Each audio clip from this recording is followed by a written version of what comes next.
Let's turn on the mic and get this show on the road. So today, let me turn this background music down a little, turn me up. Today we are going to work on, I want to do some more advanced stuff with the collision detection. Yesterday, hold on, I think I feel like I need to move over because the camera is like in a weird position. Whatever. That's why I don't like having myself on camera. So part of the issue I was having yesterday was that I wanted to make this more automated, and by that I just mean I want the level to I want these bad guys to, when I place them on a platform, they actually look for the edge of the platform, and I don't want to have to sit here and create all these different collisions, and I'm trying to minimize the amount of resources each of these enemies take. Right now I can't get this to run on, I think my mic's a little hot. Right now I can't get these to really run on the original Game Boy. I don't know how much I really want to go down that route. I actually like it better in color.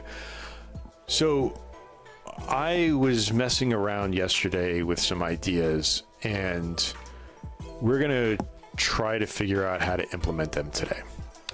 So of course I was chatting with ChatGPT and trying to figure out, let me see where my notes were. I had about a hour-and-a-half drive yesterday, stuck in traffic, so I just used that time to jot down ideas and talk to ChatGPT.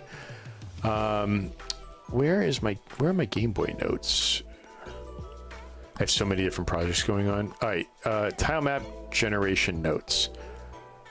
Okay, can you give me a summary of what I need to do for my enemies to look at the next tile. All right, let me see if I can just summarize what I was doing. Get the current position. Yeah, I get all this stuff. I mean, how to implement it in GB Studio with scripts. I want to start with being able to have each enemy display their next tile as they move. All right, this is not going to work how I want it to, but variable set to in the enemy's position script. Why is this doing? Wait, already getting into this mode where ChatGPT today is not being very cooperative. So let me save this project real quick. And what I wanted to do was in this enemy collisions, or even in this enemy init, what I wanted to do is create a script that will look for the tile. Now, I was trying to figure this out yesterday, and GB Studio get background tile ID. I want to see if there's something in here that let me see. Let's see what other people have done on Reddit. GBC gets the tile ID of the background position. All right, I think this is exactly what I needed. So I need a GBVM. So okay, let me pass this over to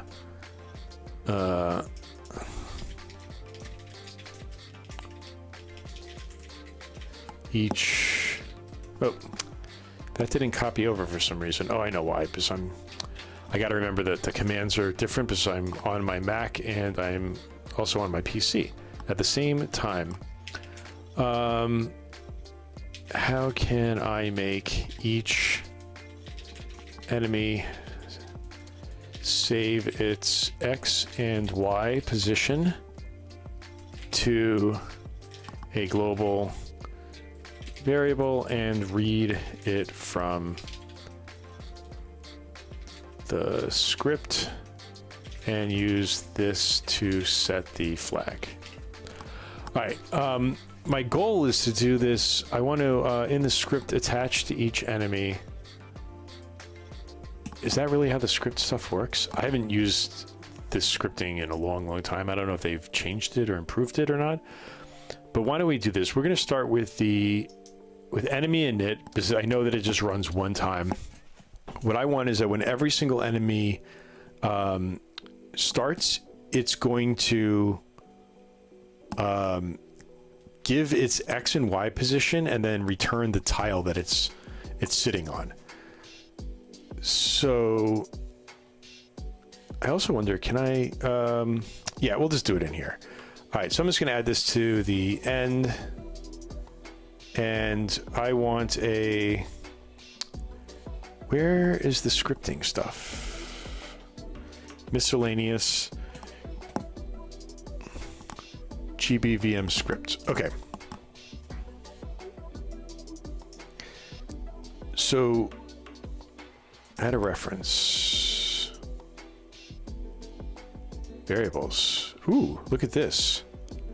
All right, so I want to create a new variable. We're going to create a new variable, and we're going to call this variable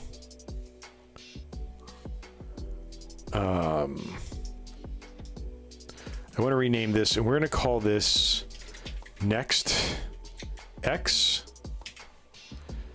We're going to create a new variable here. We're going to call this, oops. I don't know why it's not letting me. Why can't I edit this? Fine, let's do it here. We'll call this next Y. And then we're going to call this is solid.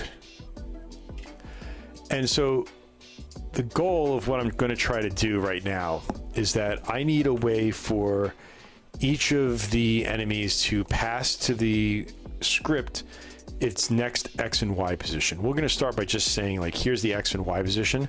I wanted to run this debugger, and let's just start with some basic stuff.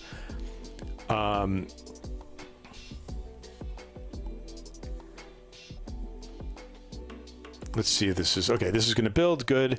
What I wanted to look for is now they should be down here, I think. Oh, it's in alphabetical order. So let's just start with next X and Y. Next X, which isn't going to show up because we don't have anything actually using it yet. So in the init function,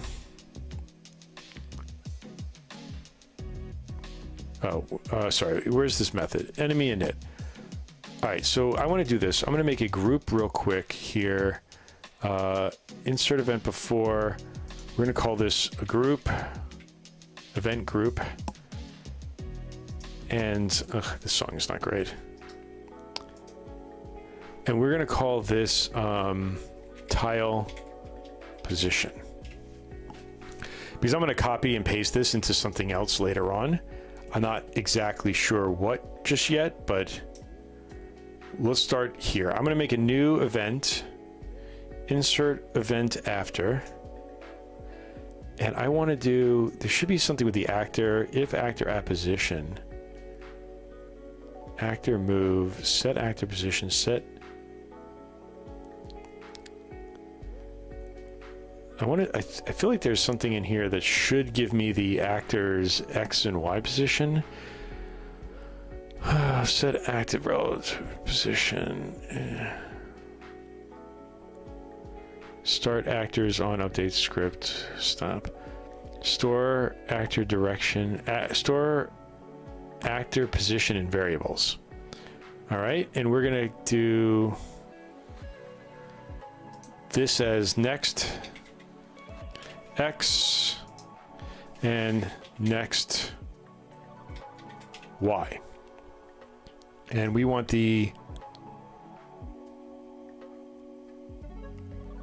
we'll just do enemy. So I think all these are enemies. And it's fine. I don't know which ones are, it's just all going to fire all of them at the same time. So let's come here and let's look for next X and Y.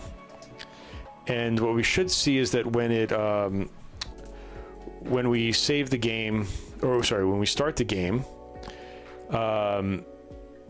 it should populate that. All right. And just given the fact that those numbers are so low, I'm just assuming that these numbers are basically, this is just the tile that it's starting at.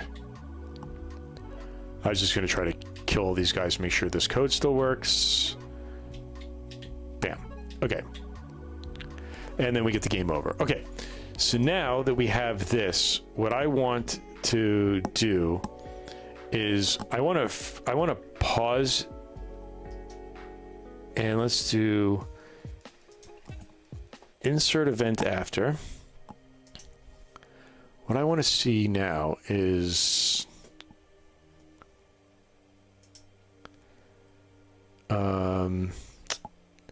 what am I looking to do here?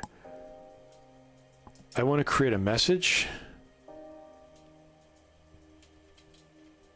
I'm going to display a dialogue.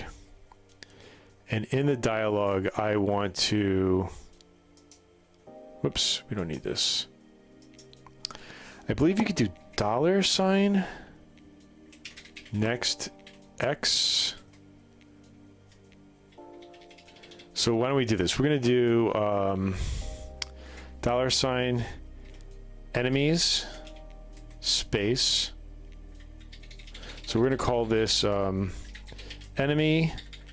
We'll use enemies, which will be populated by the variable next X. We'll do X.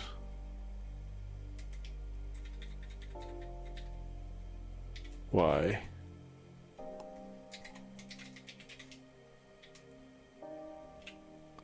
This, if I'm looking at this preview correctly, I guess it's going to.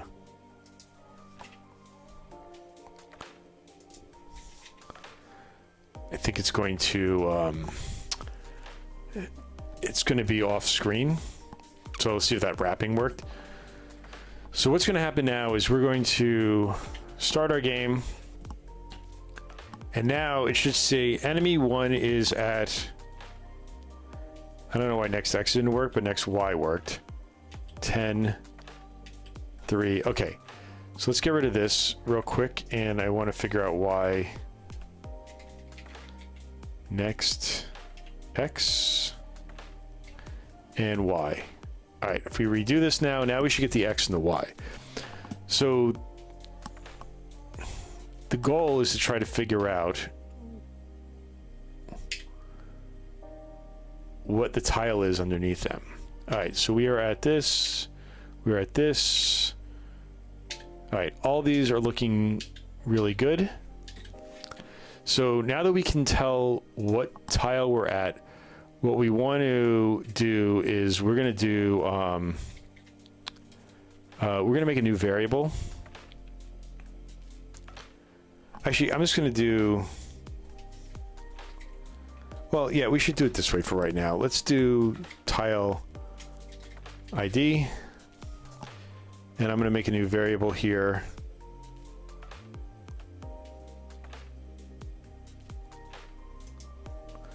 Called tile ID.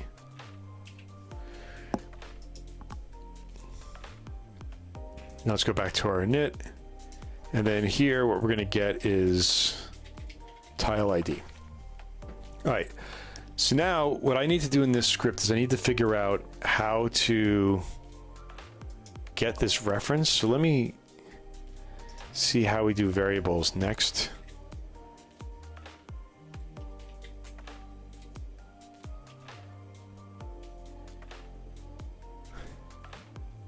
Did I like, oh, what is going on here? Why did that happen?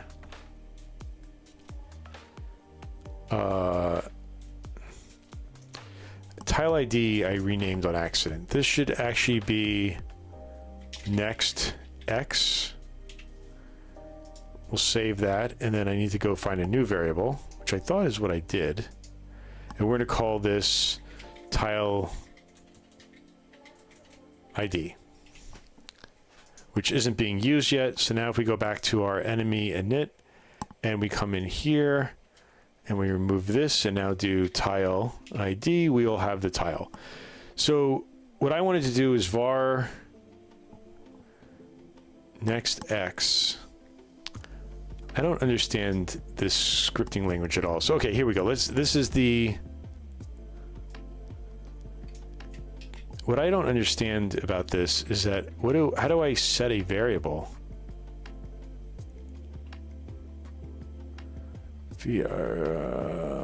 Let's see if we can find some instructions.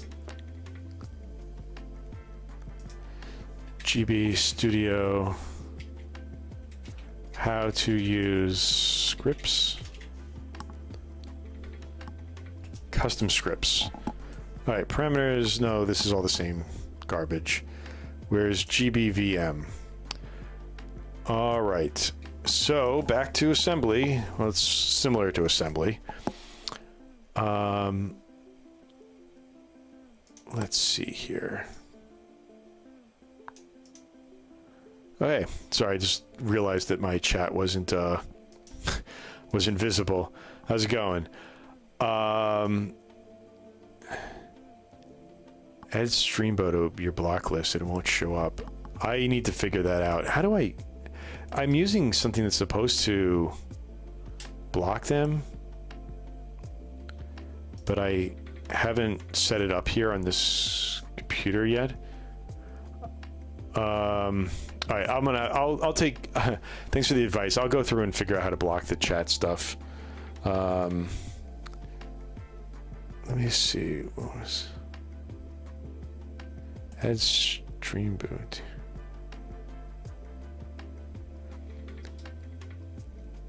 I guess I thought it used to let me Oh, here we go. I can ban them. All right, now they're gone, but I'll do that manually. Yeah, it's like every time I start a chat up or a stream up, then I wind up getting whoever that is telling me to get more viewers. Yeah, so your question was, did I figure out the collision thing? I am about to. What I'm doing is I'm going to do some GBVM, and I want to see basically how do I set a variable? Oh my god, all these ads.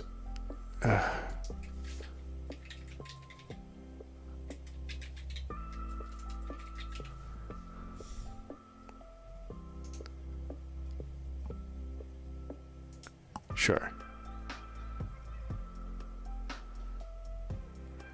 I want the extension. Wait, what did it add it?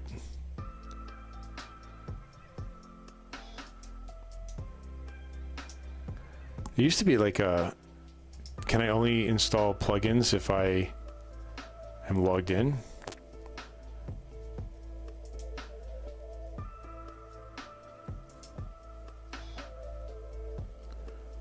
Or is this like a, there we go.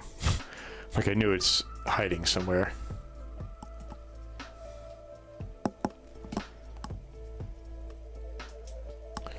All right, let's do this. And now, okay, thank you.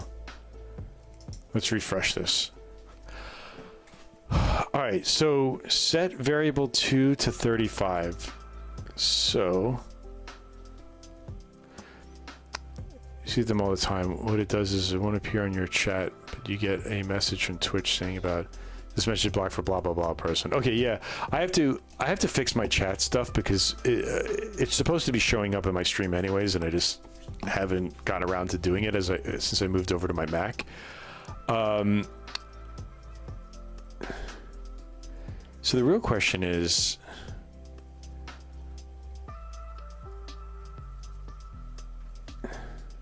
how do I see first we're going to add another line to your text. What I want to see is, okay, sorry, we're going to have to read some documentation. VM set const, I don't, since this starts a VM,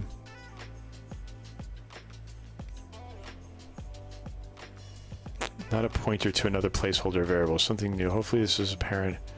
But this is variable one we selected in the GB Studio event. Global variables are called this way using the prefix _var and the variable name in all caps, substituting. All right, what I want to do is, let's just do this real quick. Why don't we do, let's add a reference, and we're going to call this variable, I want it to be is solid. And what was the syntax for this? Var underscore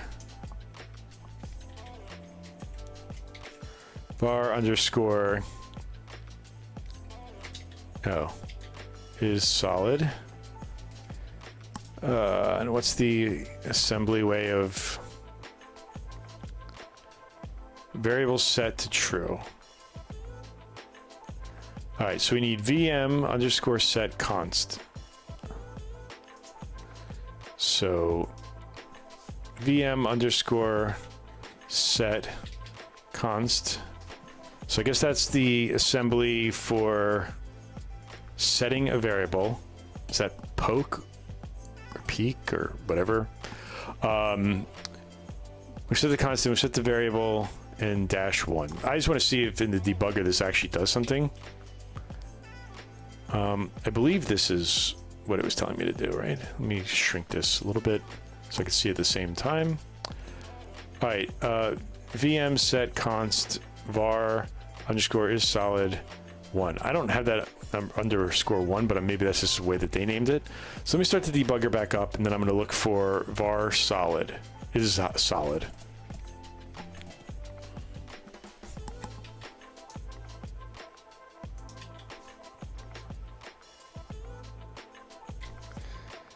And why don't I see, where are my variables? Oh, here we go. Why did all that change? Is solid is set to 1. So just to make sure that I didn't do something stupid, let's copy this and delete it. And then I'm going to rerun this again. Oh, no, I don't want to do it that way. Oh, wait, the debugger automatically loads. Okay. All right, okay. Hey, look, we're actually doing something. That worked. All right, so we are setting this to this value. So what I want to do is, I think if I understand, let me see. I want to see how it does variables. Sorry, how it does functions. Oh God, it looks so nasty. All right, let's just try calling this function and see what it does. If I could go back and find this function. All right, so we want, that's polling VM replace tile, VM get tile. Tile ID X. Tile ID where the tile map starts. Huh? Oh, this, wait. Gets the ID of the background type. Target variable that the target variable that receives the ID. Okay. I get it. I get it. This is sort of like the I guess in C# the equivalent would be like out is an argument. So you're basically passing in the reference to the variable, and then the function itself sets the variable. So you don't have, there's no, it was I guess in assembly there's no return. I haven't done assembly in a million years. Am I too low? Can you hear me now? Is that better? Testing, testing. I don't know why my mic and stuff always is so low. But, all right, if you can hear me in the chat, let me know. And if it's, I'm looking at the levels and it's saying it's too hot, but if it's not louder, then I hope you can hear me. Oh, just testing that mic. All right, so let's do this now. So I'm going to copy this, and we're going to paste this here. Oops, I hate this stupid thing. I always do the wrong. All right, I got to copy this again because I didn't do it right. All right, so the tile ID is going to be, we'll add a reference, and it's going to be tile ID. And this will be var tile ID. And for right now, I'm just going to set, well, you know, why don't we just set it to var I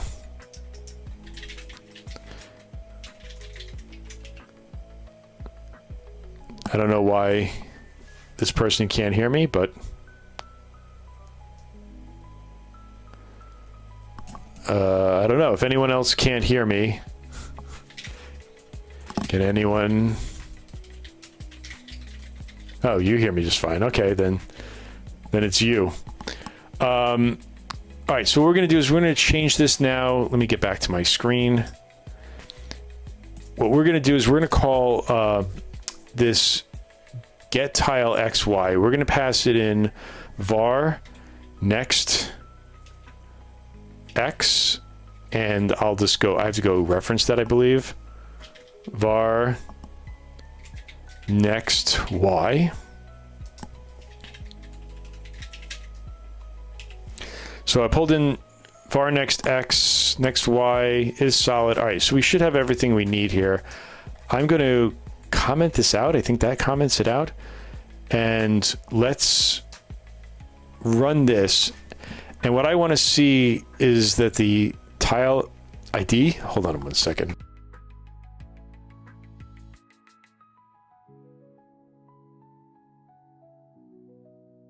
Cool. Glad I added that cough button. Error. Missing improper operations. Did my music just screw up as I muted my mic? That's weird. Let me restart Spotify.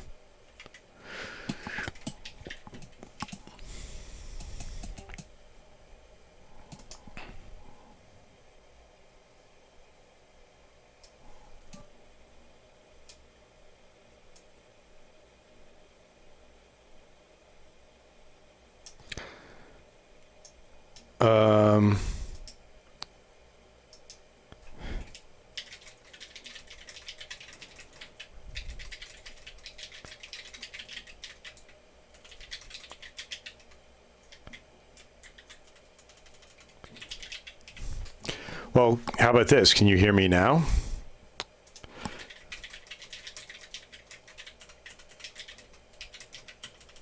With no music.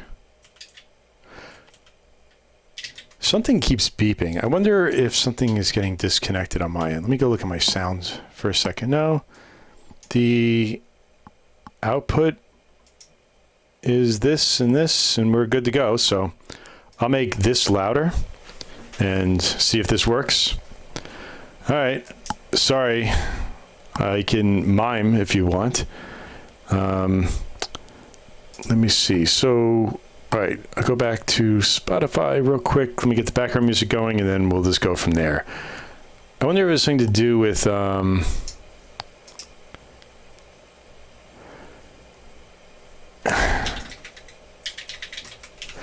I wonder if it has something to do with the fact that my this headset is mono.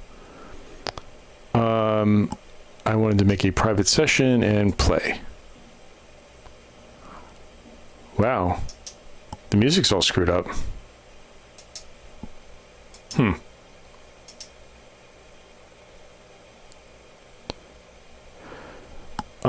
I'll keep talking. I don't know why I can't play background music. I don't know. Sometimes I've been having some issues with OBS on the Mac, but let's see if we can just work around it. Let me actually get rid of this. Oops, I didn't want to do this. Spotify.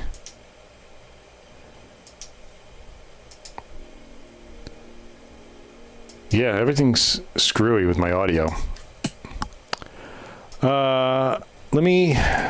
I will do one quick test to see if I can fix the audio. I want to see if I hear it on one of my...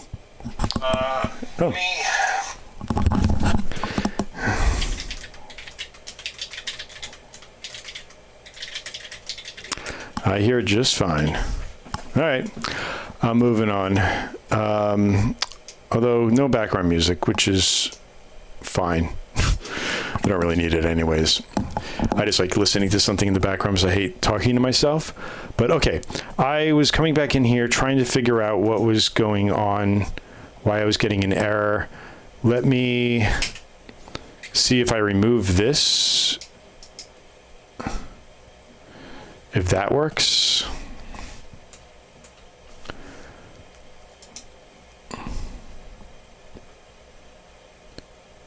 Okay, good. So now I want to see in this debugger. So let me stop this real quick. Build options. Where did the debugger go?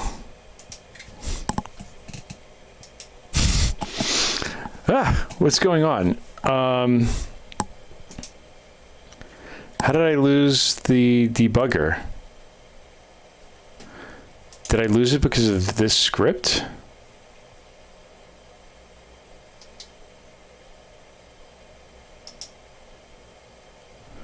Or am I just missing some window here?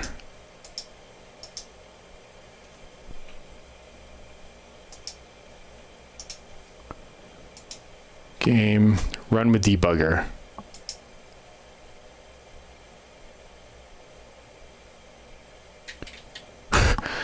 That's crazy. I lost all of the ability to see the variables. All right, so let's try this a different way. Let's, I'm going to re-enable this event, and then here I'm going to change, oh, actually this should go and show the tile ID. Okay, let's see if this works. Maybe I'll just restart, maybe I'll just restart this and see if that brings me back to the debugger. But now, let's see. New game. I want to see if there's any IDs that changed. Okay, perfect. So enemy 1, which I think is this guy right here in the top left, he appears to be at tile 17. So now let's go to the next one. This guy is at 23. This is 23. 23. Perfect. Okay, this is what we need to see.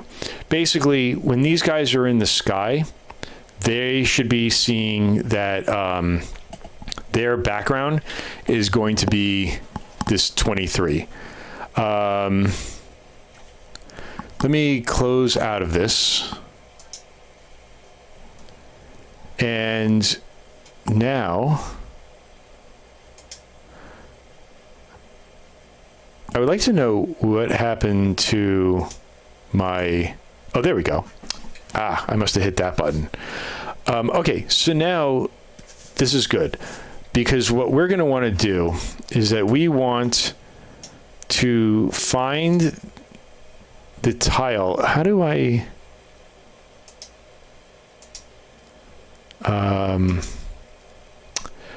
we want to find the tile that's underneath the player, or underneath the enemy.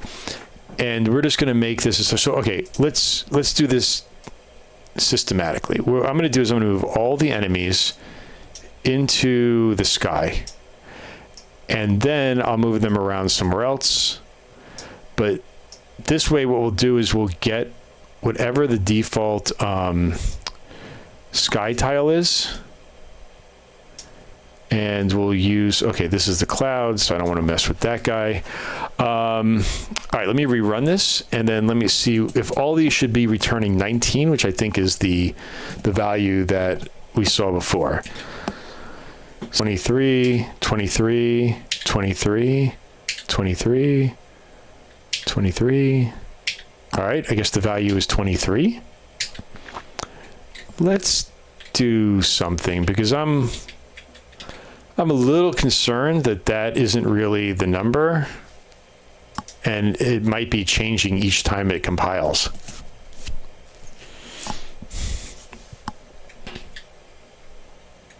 Which, if that's the case, I still have an idea for how to do that. Oh, 23, 23. Okay, so what we're gonna do is, I don't even know. I just looked back in the chat and I don't even know what I wrote here. It's you, sorry. It just, that was me scrambling to write. All right, so what we need to do now, one of the things I was thinking of doing was maybe I can have the cloud identify what is sky. There's going to have to be something in here that's going to, when it initializes, it's going to say, okay, this tile is sky. Or, you know, we can just do it manually, because this bottom left tile is always going to be sky. This is the border, which it's kind of weird. Like, how does that border show up in this game? I guess is that the off-screen border? Let me double check. All right, it's going to, the whole scene needs to reset once it gets through all these stupid things.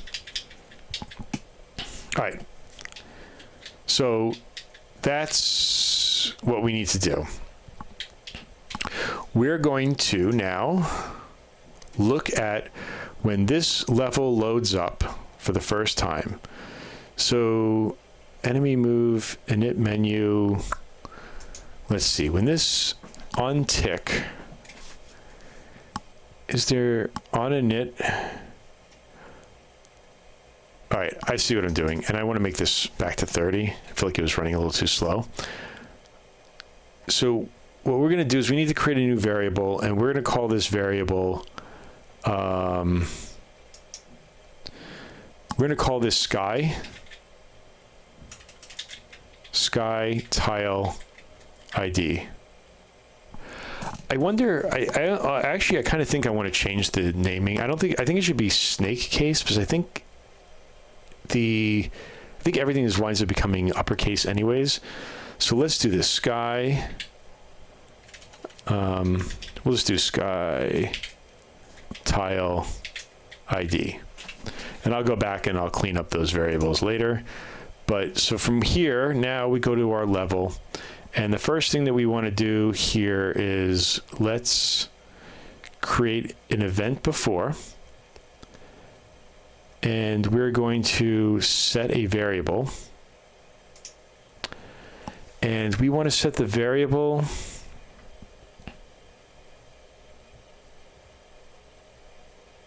we're going to do this as a script because there's not enough. Insert event before miscellaneous VB script, and we're going to use the same thing here. We're going to oops, where did it go?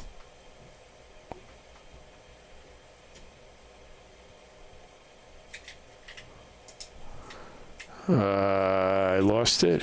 Tile, load tile, tile map starting it. Get tile, gets the tile ID of the background. Okay, so we're going to copy this and we're going to paste this here. We're going to get a reference and we're going to call this the sky tile ID, and then here we're going to pass in var sky tile ID, and we're going to go and look for, we'll do the bottom right corner. So the bottom right corner is going to be 2120. So this should be 2120. And let's double check. So let's see if this gives us that sky value. So we'll run the debugger and then we'll look for sky tile ID.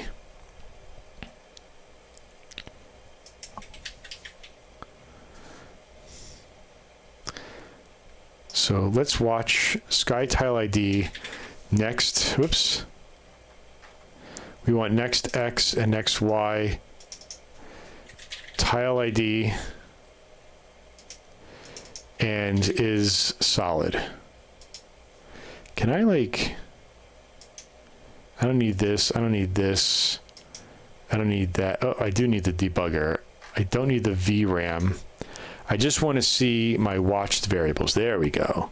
Oh, this debugger is brilliant. This is probably one of the biggest reasons why I never finished anything with this game, because I can't debug.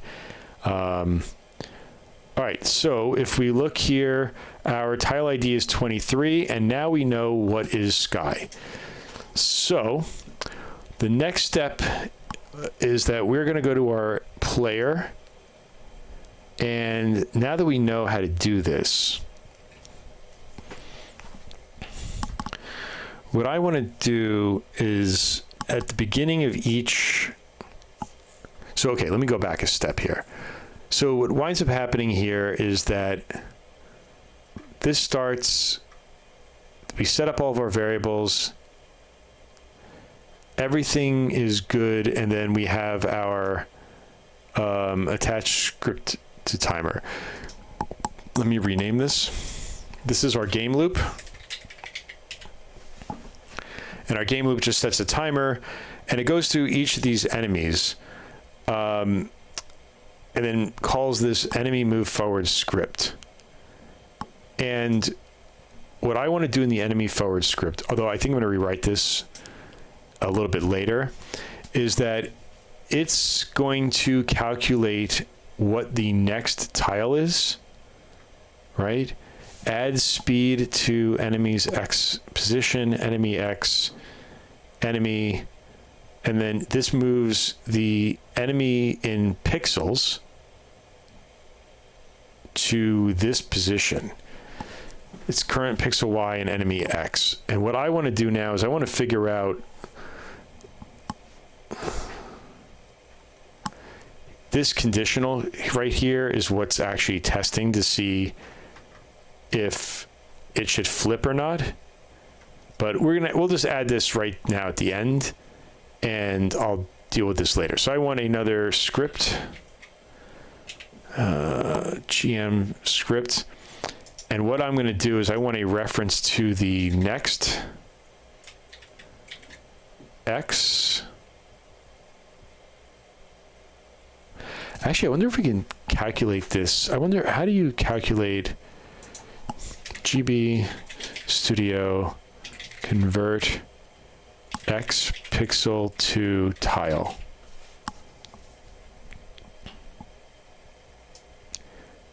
Divided by 8.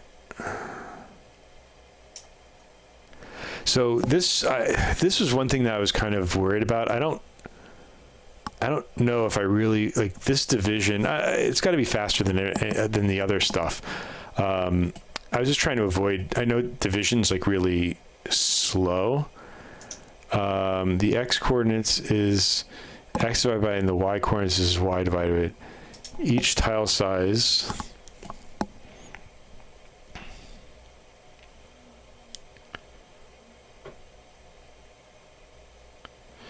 Therefore, pixel coordinate maps to coordinate. In essence, you're dividing the pixel coordinate by 8, right? This video demonstrated how to use swapping feature. Okay, I don't care about that. What I want to do right now is I want to calculate the current position of the enemy, and then we'll find out what the tile is. We're going to add 8 to that, and then we're going to move it forward. So let's do this. I wonder, how do you add a breakpoint?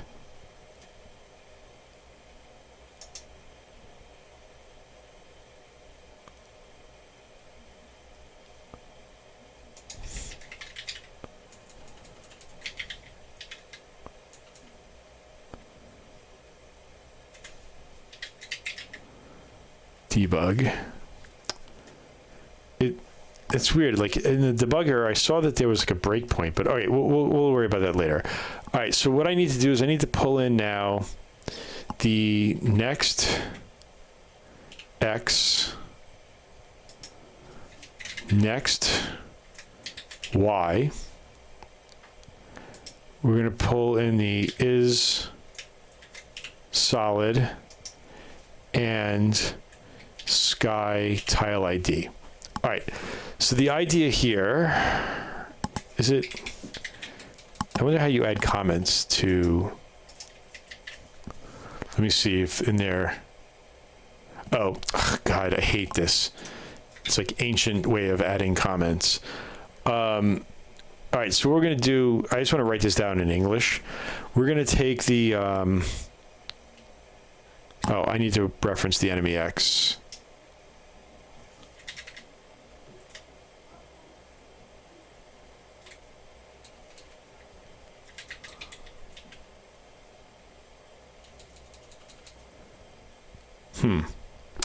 Oh, I see why, because it's, that's interesting.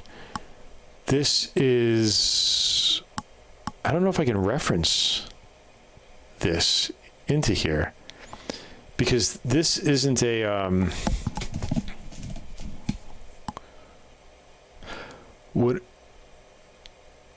I need to do is in here, I need to pass this next X and next Y. So here's what we're going to do. Before maybe we can simplify this. Insert before. We're going to do the variables. We want to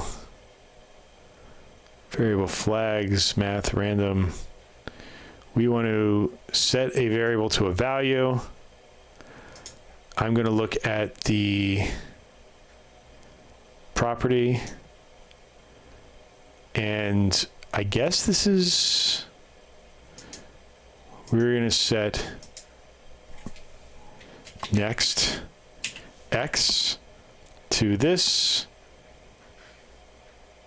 and maybe it'll let me copy and paste today. Nope. Let's set an event after variable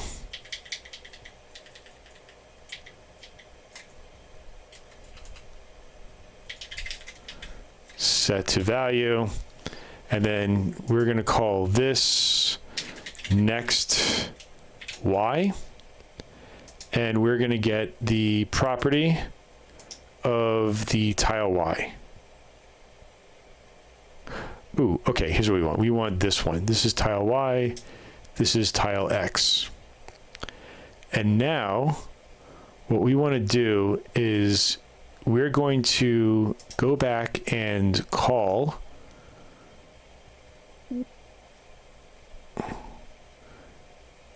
there's one other variable we're going to need, which is going to be the tile ID.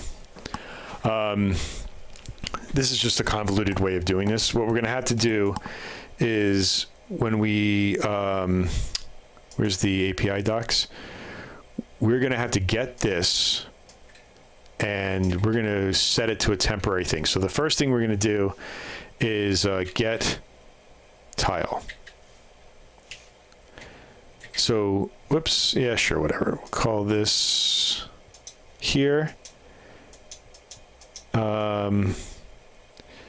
And now the variable we're looking for is we're going to be looking for var next x. Oh, no, wait. Sorry. We're going to do var tile ID. Var next x. Var next y. Ugh, man, it's just like, I would love nothing more than to be able to just add 8 right now to this thing, but it's just going to be, it's we don't have any of this wonderful stuff that modern languages have. So we're gonna get the tile ID, and it turns out we're not going to need this here. There's no reason for me to like actually do any of this stuff. All we're going to use this GB script for is to get the tile ID. I hope this is fast, because then in the next, we're going to add an event. We'll just do a message.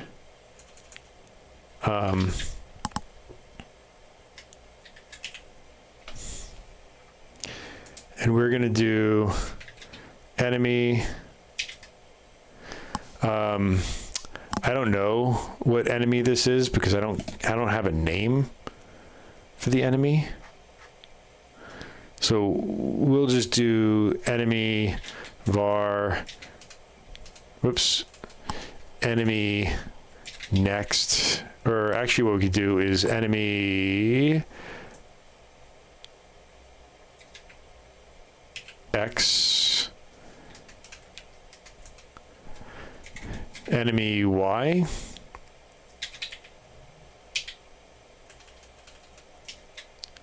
oh, there is no enemy y.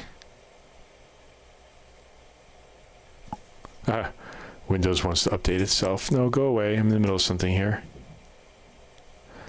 All right, let's go back to this. We'll do it as this. Next x, next y.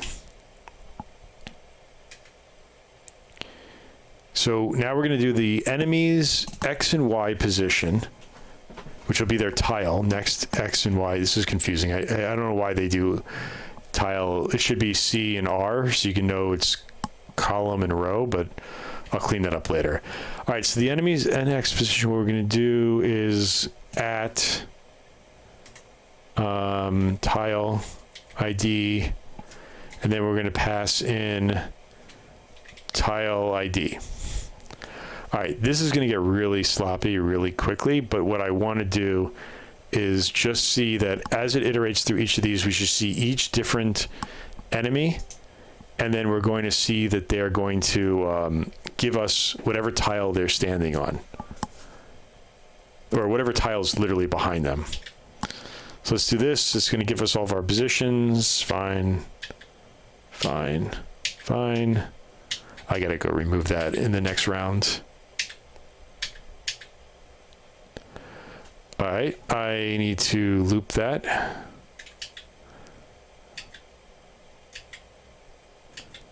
Why is that not updating?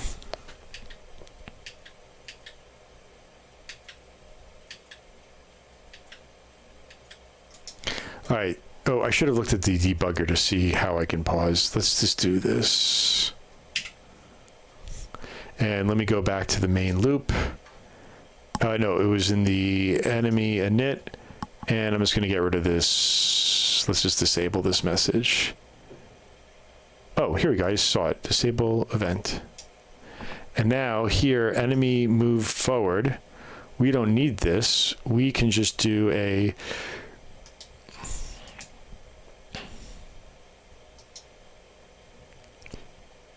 if we set a breakpoint here, we're going to lose.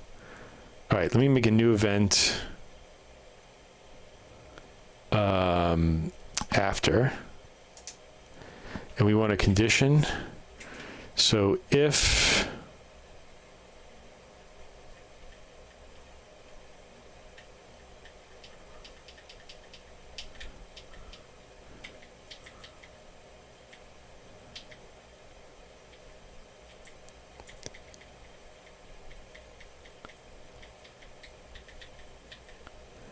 wait, what? Why is there no hold on.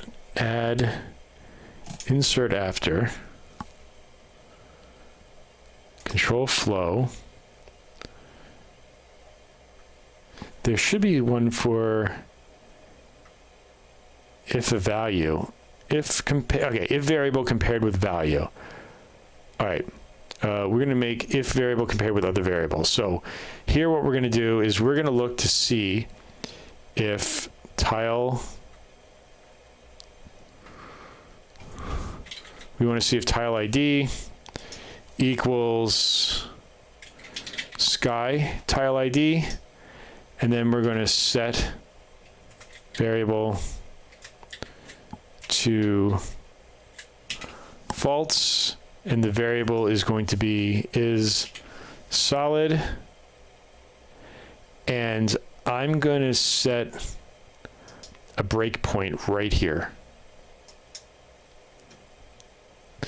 And the reason for that, and let me make sure this is disabled, is that I'm going to, now I want to go see each of these guys, and I want to see which one we're at and whether they are, whether they're actually giving us the right tile information.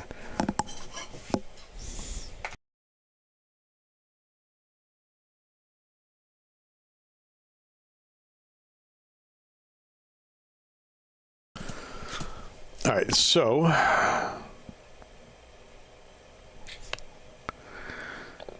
now this paused here. We're at enemy X is at 19, speed 0, fine, fine, fine. And we see that the tile ID and sky tile are negative. What is going on there?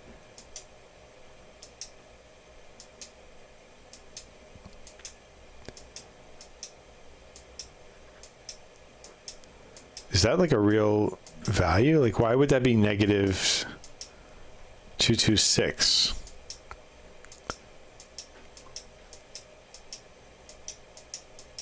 Something is corrupted. Let me go back to this real quick and let's see what, let's set a breakpoint here. And then I want to double check that this is still correct.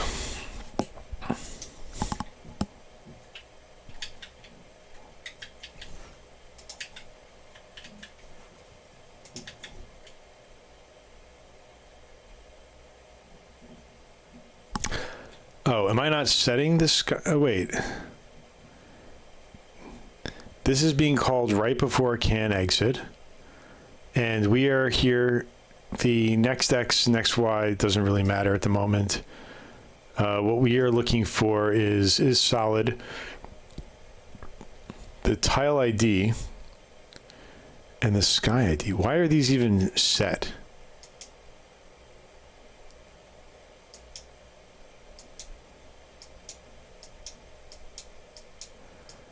I'm like really confused because none of this is working the way that it should. Okay, let me go back and do this a different way. Enemy init, enemy move forward. Hold on one second. Let me just go. I just want to switch to my chair.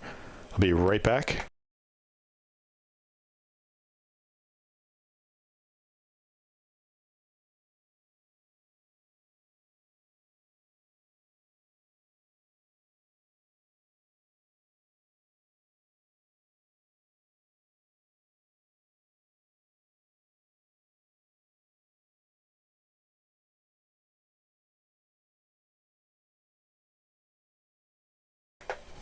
Okay, and now we're back. Just move my other monitor here so I can see if anyone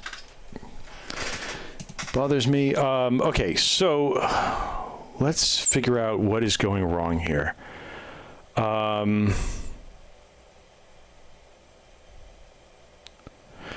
going to do this. I'm going to disable this, and I just want to rerun this and see what the output is.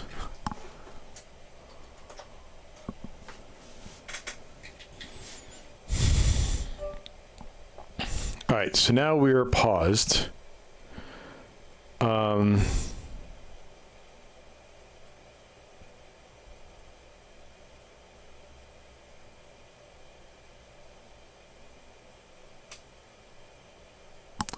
What is setting tile ID? Because I'm not setting tile ID anywhere. Unless I screwed something up and I wasn't paying attention. But even here, Marv gets got.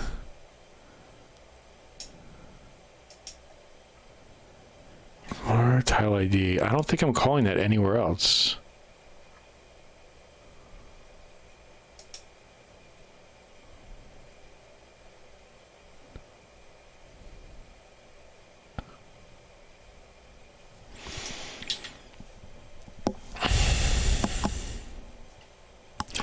See, what I'm confused about right now is that the tile ID is correct. It's 23, but the sky tile is not correct. And I don't know if that ever changes. I'm assuming not. But what I am seeing here, oops, 10, 9, 10, 9. Ah, okay. Next, the next ID is going after my position. Enemy move forward. I've disabled all this, so I don't, wait, here we go. Next. Okay. This is the problem here. Tile X and tile Y. So if we start by rerunning this now, what should happen is that at least now we'll start seeing each of the enemies will be moving their position. This is going to bog things down a bit, but all right, let's run this. So you can see here, these values are changing between 9, 10, 9, 8. It's just, these are just the ones that are being called. So I was just trying to get a sense of where 7 is on this row. And move these guys over here so they stay on screen a little bit longer. Now,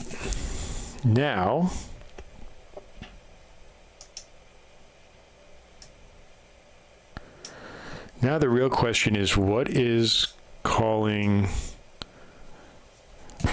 So it's funny, variable hasn't been used in the project yet. Tile ID. It says it hasn't been used in the project, but it's referenced literally right here. Var sky tile ID.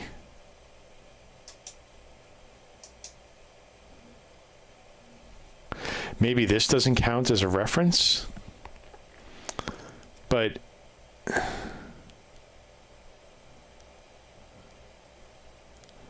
let me try changing this to 1919. Actually, you know what? Whatever that negative number is, if we went up to here, like let's say we go to, let's do 15.4, and then we should see a different number. So 15.4, let's go.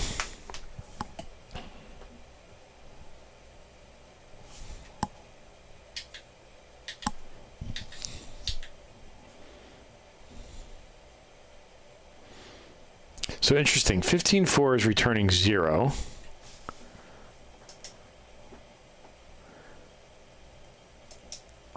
I wonder if this doesn't work until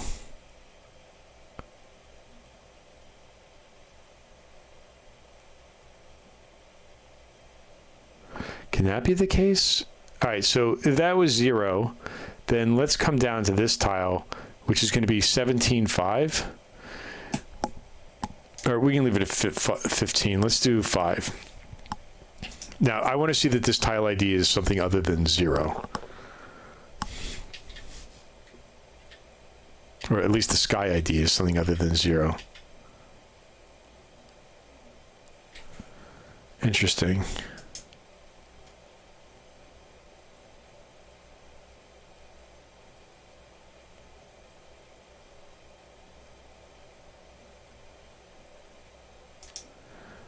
I wonder what happens if we put all these guys over land.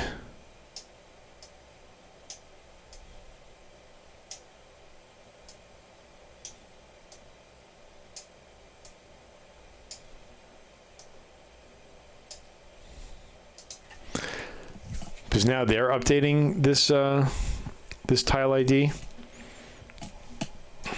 Or maybe they're not yet. That's what we'll have to do next. Tile ID 803.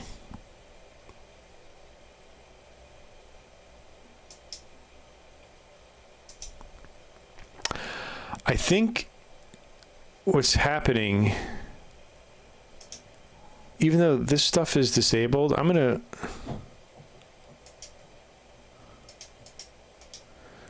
let me enable this event.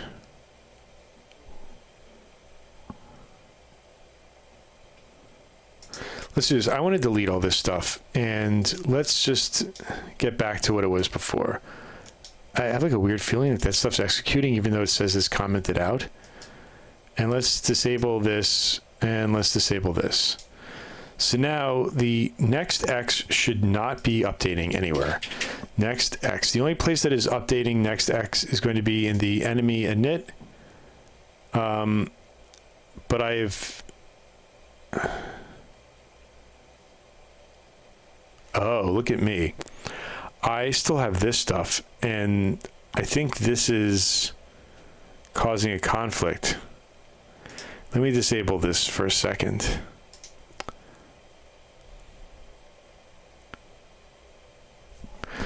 All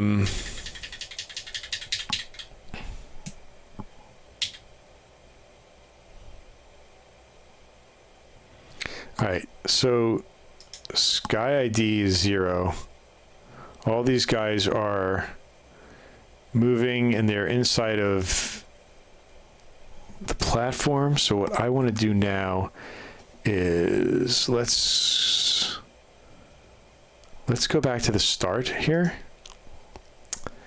And I want to change this now. I think it was at what, 15.5? Let's move it to 15.9 and see if this makes a difference. I think one of the issues is happening, and I can show you what I think is going on when this pauses here. I think what happens is that the screen isn't really in the right position. Yeah, see, now it's at negative 2333. That's not a real number.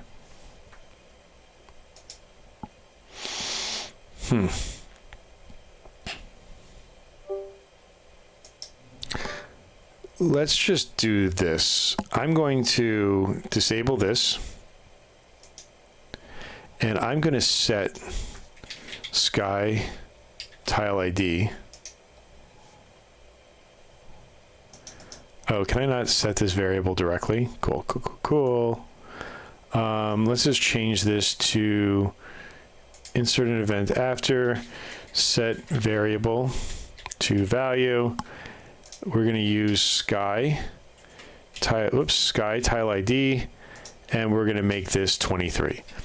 So my gut is telling me that the scene hasn't been initialized yet at this point, and because of that, it doesn't know what the tile is. And I'm trying to see if there's, oh, here we go. Move camera to 2. Oh, you know what? I should move it past this. All right, let's try that instead. Let me disable this. And I'm going to move this to after we move the camera and right before the game loop. And now let's enable this event. I'm assuming that moving the camera is a blocking event.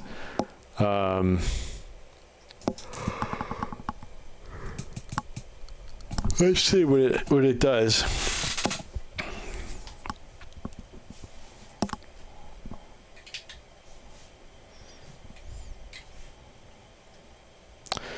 Sky tile is 0. Now it's negative 233.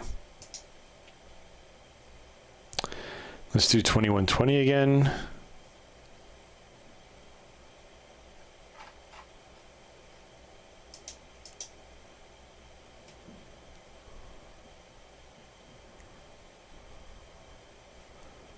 Yeah, get rid of this breakpoint.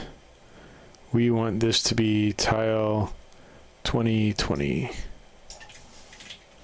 Wait, what did I say? It was like 2021 or something? 2120.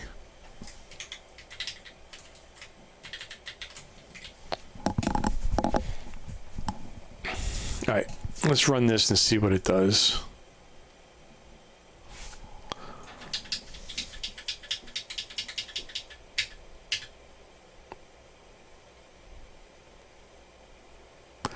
Now it's still doing negative 226. I'm kind of curious if we go up to 321. Ooh, sorry, it's 21.3. I guess what I think is happening, and I'm hoping this is what it is that technically this blue, it doesn't exist. It's a transparent color. So I'm hoping that that is what is giving us that negative value. Because theoretically I should be able to work my way down the tiles from the top right and see each of the IDs from the map.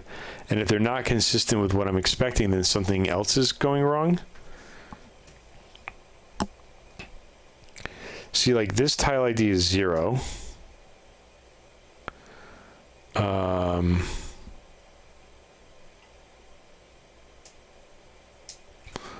4, so that should be here. Now this can't be, if this turns out to be 4, then something, it turns out to be 0, then something's broken. And I need to go back to figuring out why that is. All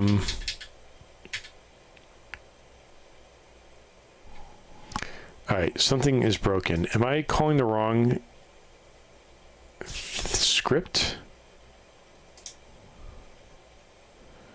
Get tile XY.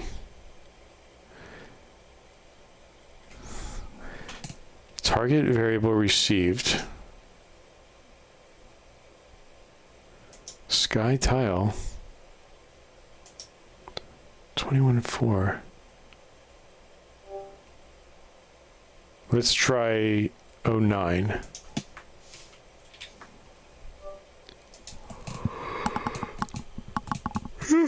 Okay, I'm tired all of a sudden.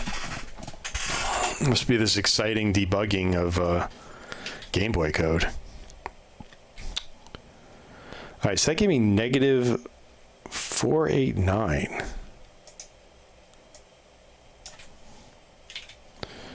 Negative 489.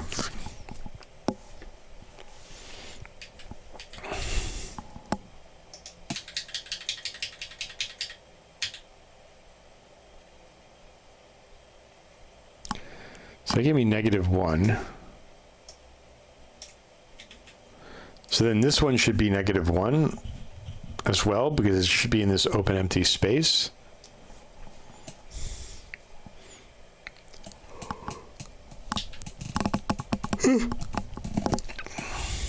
Zero. All right, I have no clue what's going on. Let's go back to this enemy init and let's try it this way.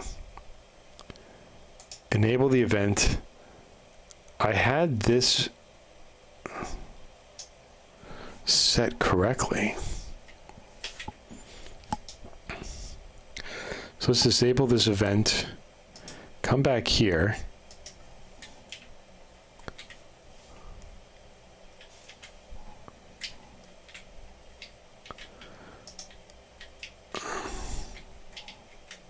All right, I'm going to take a quick, do I want to take a quick break and try to just see if I can wake myself up? VM get tile. Why is this not working? Let's try it this way. Let's just do it in every loop. And every loop I want to look at 2120. So 2120. And let's see if this number changes as it loads up.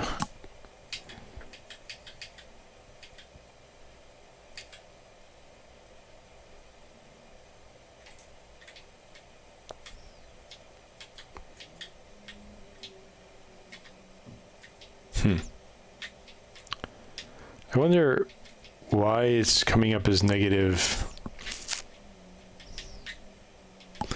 This has to be something. Let me do this too. I want to copy this event, and in each of these scenes, I'm going to paste. Of course, now paste doesn't want to work. I wonder if paste only works in.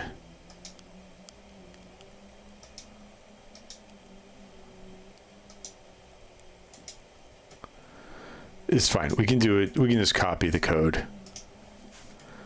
It's not that complicated. VB script. Why don't we?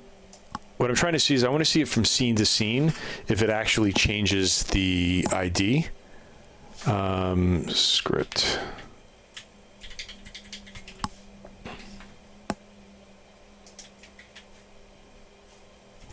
Oh my god! I keep forgetting to do the.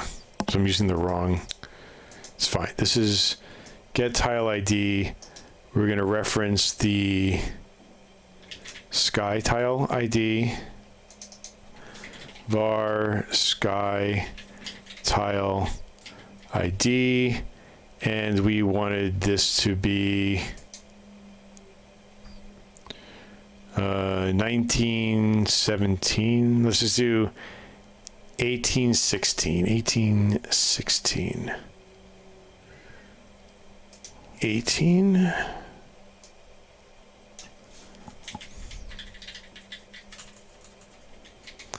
1816. All right. So now what should happen is that we'll see what the bottom right tile is here when this thing loads up, which it didn't do.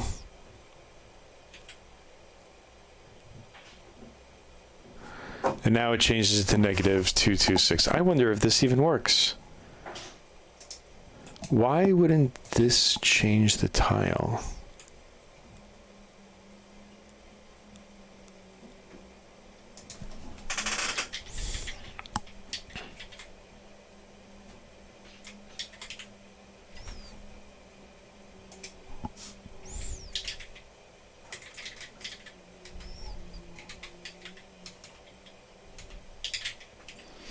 I want to see if there's a disconnect between what the debugger is telling me and what the value is telling me when it's outputted.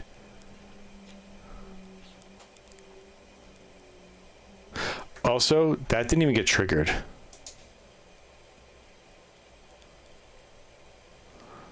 So whatever is in this main logic, this stuff... Oh, I see why.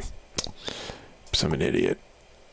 I switched to a different screen before I tested this stuff out, so it won't run.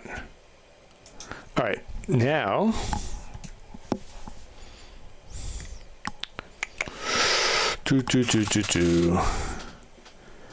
so it's telling me that the Skyle tie ID is 256, which to me is a code smell. There's something wrong with this, but we'll start a new game.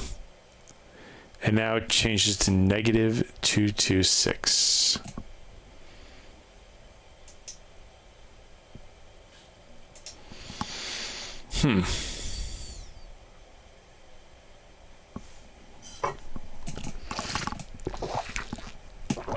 All right.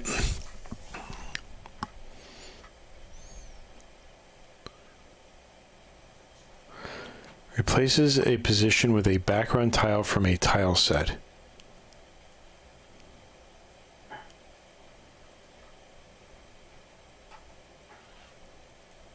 I'm at a loss because I feel like when we were doing this before, like if I go back into this enemy init stuff,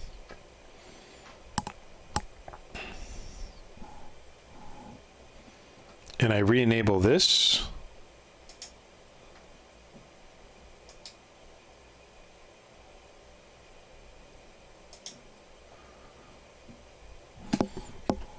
this will tell me the enemy at this position is at tile ID. And I'm getting a totally different number than what I'm seeing here.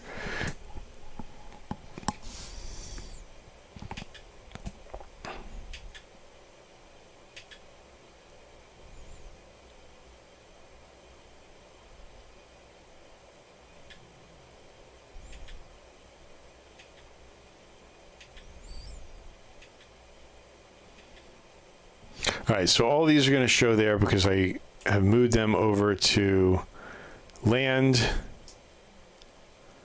Let's move this one guy over. Watch him be like monster 20,000. Oh, he's an enemy 4. Okay, fine. So we have to go through 4 of those things.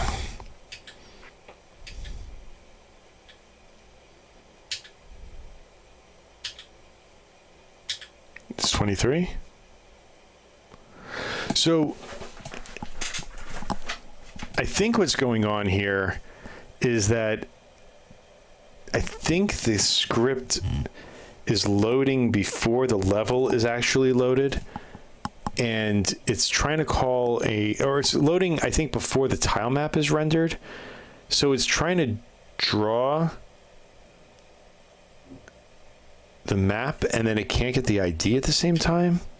Does that even make sense? 7, 8. Because, well, you know, we could do it. This is sort of a half-assed way of doing it. What we could do is we could just assume that every time the monster starts, that monster will tell us what its background tile is. So let me try comparing it that way.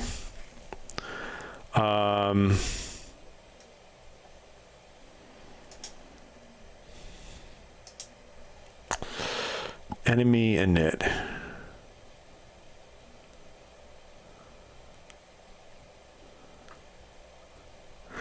So why don't we do this? These are the parameters. This is the script.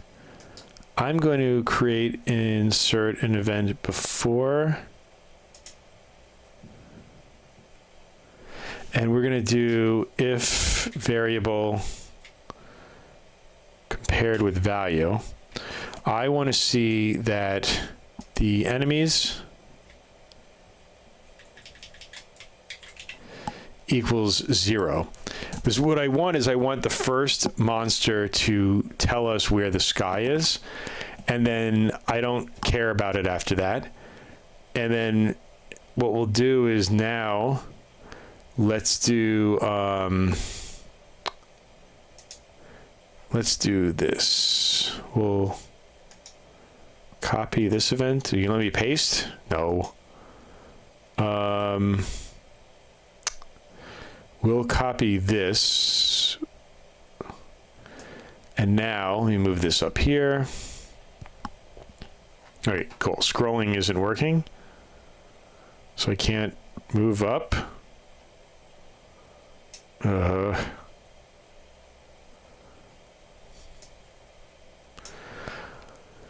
right, so if it's the first enemy and we can confirm this too, I'm going to move this up.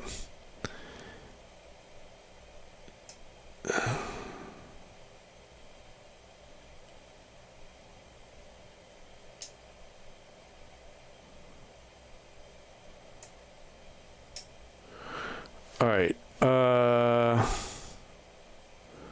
Next, I'm just trying to make sure that this is all correct. All right, so we should only see this message pop up once now, and then that'll let us know that the first enemy, we're going to see where the first enemy's background is, and that's going to define the background tile for everything else.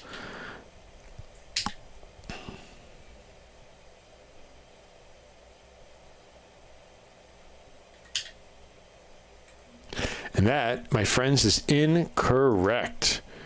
So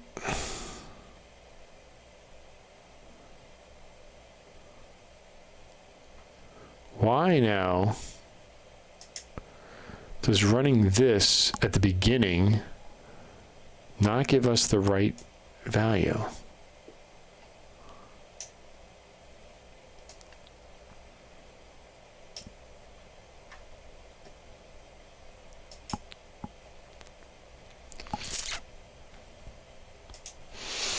Now let's try it in here for some reason.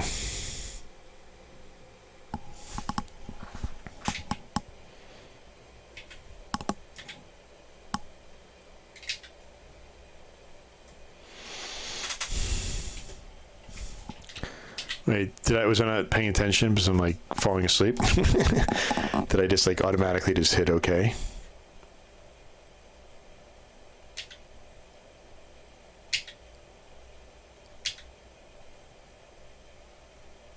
Nope, didn't even run. Well, it didn't run because this will always be false because we want to do it now. At this point now, the enemies should have counted at least one because it's at the top of the script. So now this should run.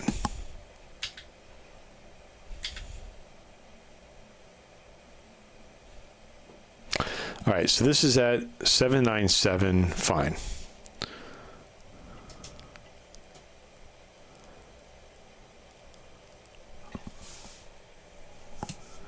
And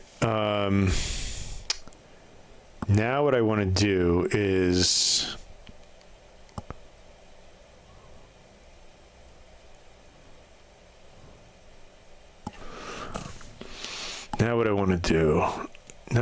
I want to try to find enemy 1, and let's just move enemy 1 into the sky, right?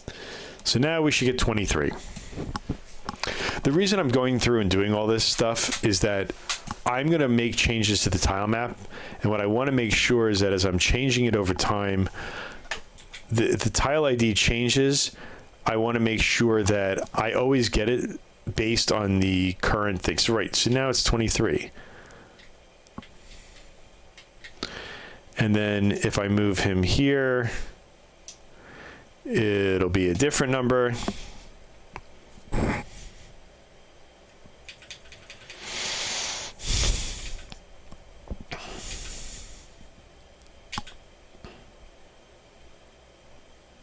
12. All right, so I'm going to do that. I'm going to say, this is, oh, you saw the squish animation. Yeah, I added that in yesterday. All right, so for right now, I kind of want to get rid of all these guys, but we'll just do this for right now. So we're going to start him here, and I want to make sure that now as he starts, no such file. What? I don't know what that arrow was. Now let's see. So now this should give us 23, that it's on tile 23.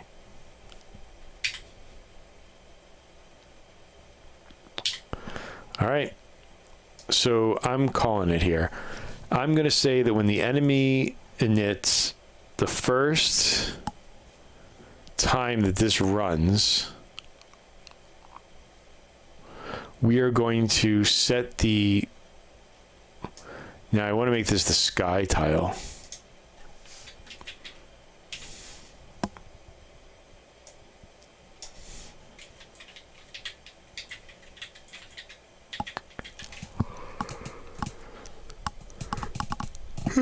Let's get rid of, we don't care about his solid, we don't care about tile ID. All we want is next X, next Y, and this. So now where we run this, oh wait, it's going to give me the wrong thing. Well, we'll look at the sky tile in the output.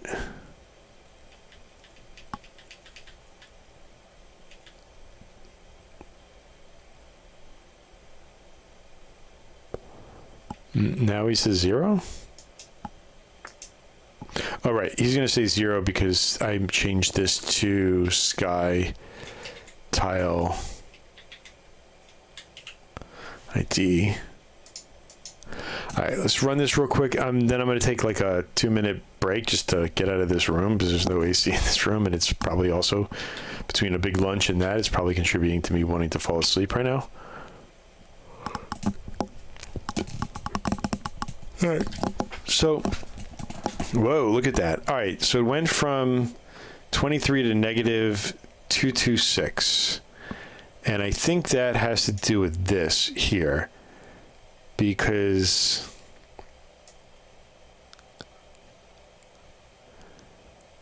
I wonder if there's something that happens after it. Let me just disable this. I wonder if there's something that happens when the thing is scrolling. Maybe the XY position isn't relative to the current tile map, or something is being manipulated behind the scenes that I'm not aware of.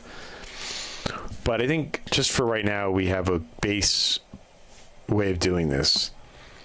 So he's at 23, and that's going to be that. Okay, I'm going to take a quick break. I'll come back in a couple of minutes, and then what we're going to do is, then I want to start adding in the logic that every time the enemy moves, we take a look at its current position, we add 8 to it, then we test to see what the tile ID is, and if it equals 23, then we're going to flip them around.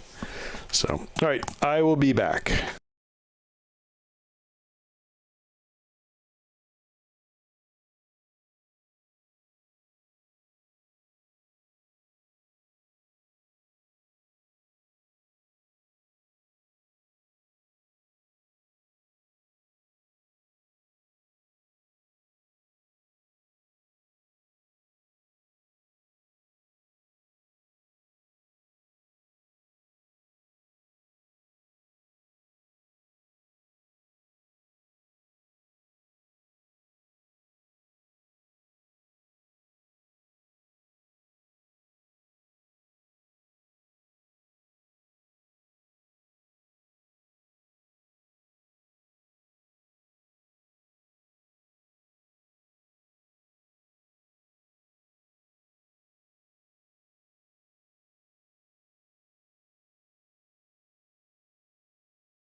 All right, I'm back, and because it is getting a little toasty in here, I'm just going to turn off my camera, and this way I can open up my door, and let's see what we can do. Why is my other laptop just beeping? I don't understand what it thinks is connecting or disconnecting here. Okay, let me just turn the volume down on this guy. Whoops, that turned it up. So, all right, we're slowly making some progress here. This is not my favorite way of working, but I'm sort of constrained by the limitations of Game Boy Studio at the moment. And there's some stuff that I just don't understand what's going on. So now let's do this. So now this should be disabled. We're no longer doing this on the init of the game. It's funny because it knows that the player's it does get the player tile X. 1, 2, 3, 4, 5, 6, 7, 8. Camera, move the camera to 2, 3. So it puts the camera here. I just don't know what was giving it that weird number. So, all right, I'll go back and I can always debug that later and clean it up. I think right now the goal of trying to make this game in a week is just to get a sense for everything. I need to get rid of that warning. So, okay, we see it's at 23. This is what we really need to know. Let me go to here and let's delete this because we don't need this. Let's delete this because we don't need that either. I'm going to save the project, and now what we're going to do is I want to get this enemy moving forward, and I want to re-enable this stuff. So let's enable this event. Let's enable this event. And what we're going to do is I want to take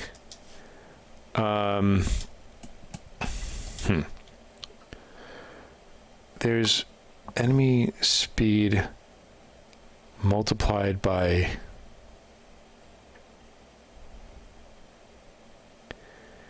add the speed expression, update this position.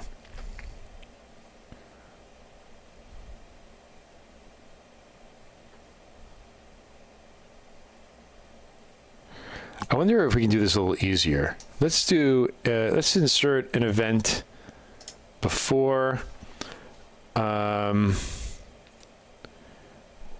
we do an expression? And I want to set the next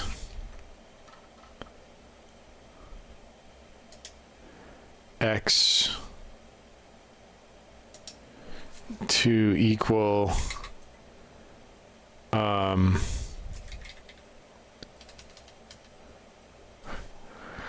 oh, I can't, I wonder if there's another type of expression that would let me take add a property, insert event before maths, while looping, math from random seed, math functions.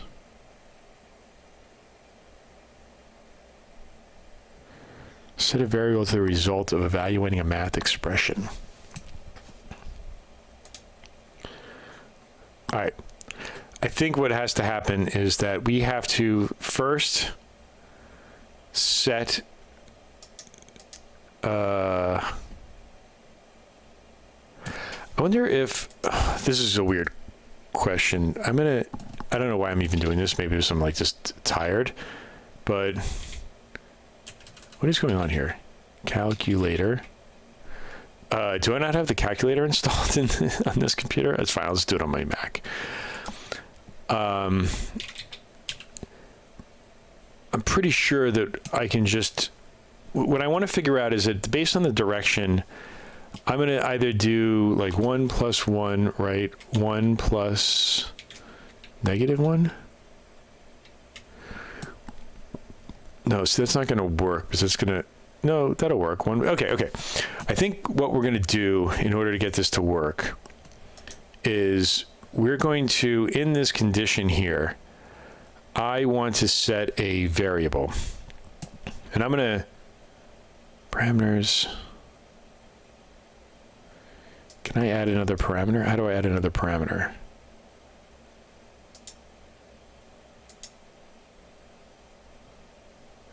Enemy speed.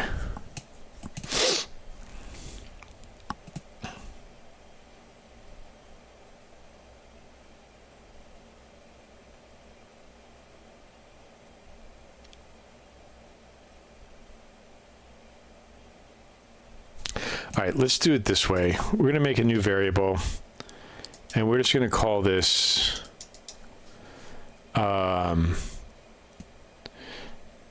direction.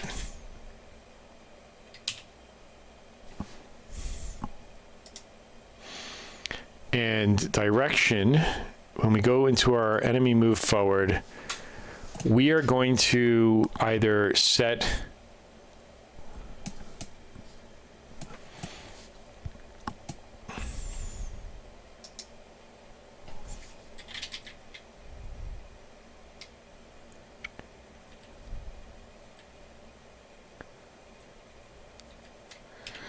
we are going to set the direction to -1 if we need to flip them and make them go right. And the other way we're going to do is direction. Oh, wait. Variable. Set variable to value. And then we're going to change direction to 1.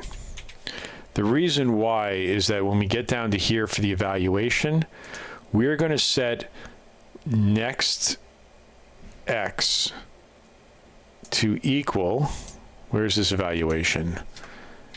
Next x plus direction. Now we can delete this event.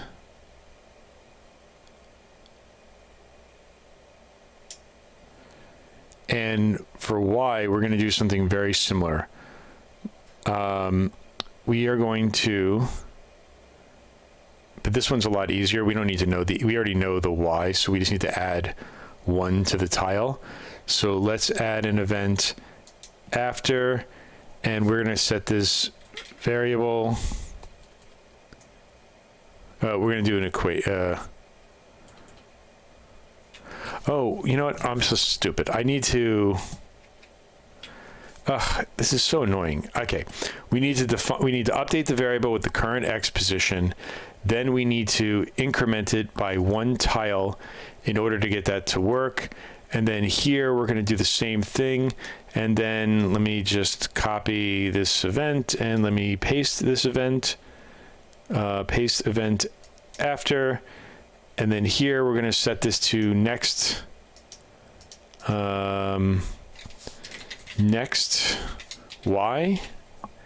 And we're going to do next y plus 1.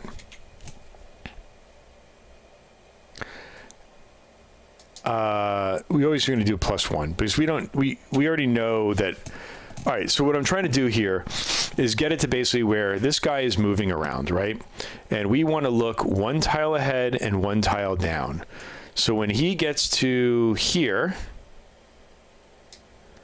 we look 1 tile ahead, we look 1 tile down, and if this is 23, we're going to make him flip. And then the same thing when he's going this way, he'll get to here, and if this is 1 direction ahead, 1 direction down, that will make him flip.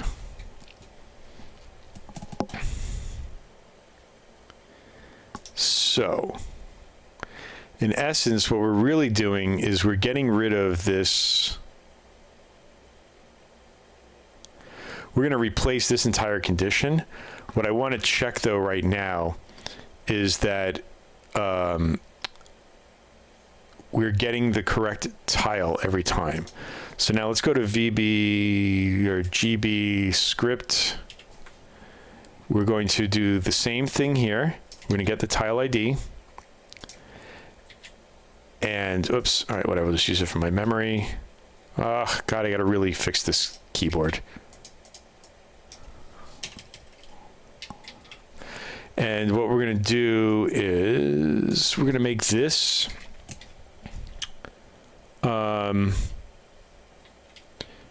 tile ID. Oh, wait, we need to add the reference.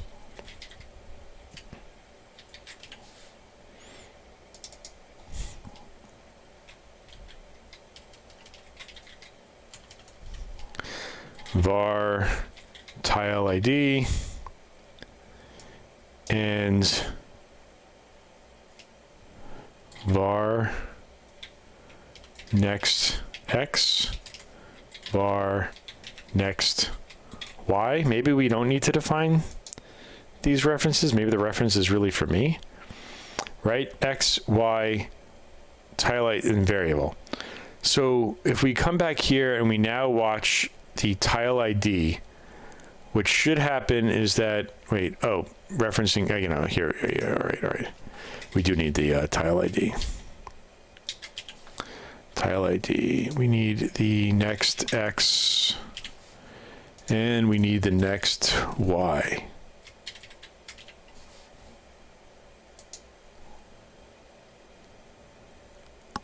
All right, now they're all just going to be firing all over the place. I just want to see that that tile is changing. All right, so we're at 23. Let me, oh my God, it's like locking up my screen. So you see this is all going. I want to see if any of them hit 23. Okay, I can see it's going to 23. The reason why we can't see what's going on right now is because it's just all of them are firing all at once.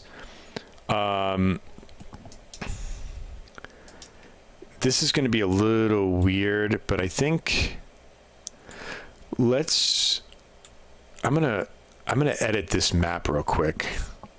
Where's Asaprite? I think this was the first level. Assets, backgrounds, level 01A. Yeah, all right, that's what I had. Whoops. Wrong magnification. So what I'm just going to do right now, let me actually go here and set my grid to 8 by 8. We are going to snap to grid, and I'm going to do this. I'm going to make, oh, I keep doing the wrong keys. Copy, paste. I'm going to make a couple of these platforms, and then we're just going to use them now to, whoops.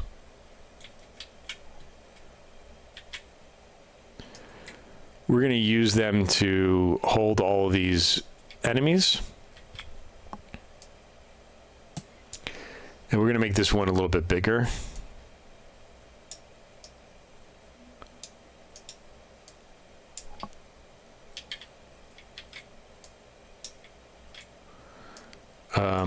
I don't remember how, I don't know if you can do a fill from a tile like this, but I'll just do this by hand since it's quicker. All right, let's save this. And now if we go back to GB Studio, does it need to like refresh or something?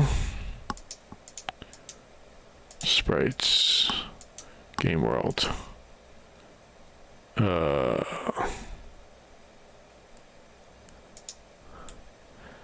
Maybe I need to like restart it or something. I'll try to build. I don't think it's going to help. There might be like a refresh or something in here. Come on. Yep, okay. It's showing up here, but not there.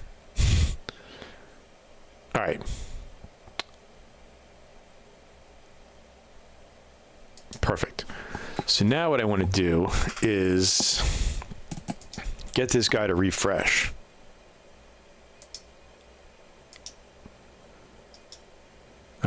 Which it does not want to do. View, show collisions. So no like refresh or something. All right, let's just save this and we'll just switch projects and we'll just go right back into it. There we go. And everything is working just fine. All right, is it shift? Is it control? There we go. All right, so I'm gonna make some collisions here, here, you're here. Oops, does not like adding collisions over things. Oh, this was it, lost it. And there was one up here.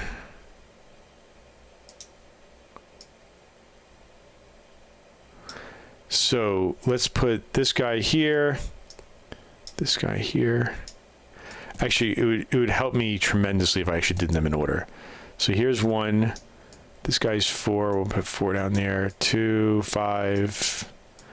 Enemy 2 will go here. What was this one? This is 2. This is 5. 2. We're gonna leave. There's got to be a 3, a 4. This is probably 3. No, wait. 1, 2. How do I keep screwing this one up? This is enemy 2. This is enemy 3, 4, 5.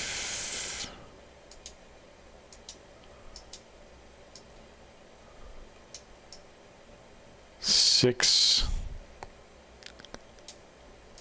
7, 8.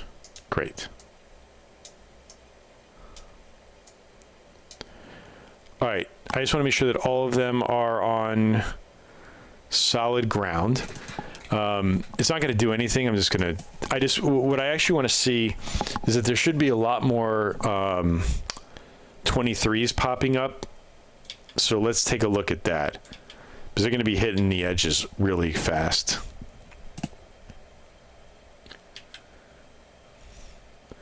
Yep, 23, 23.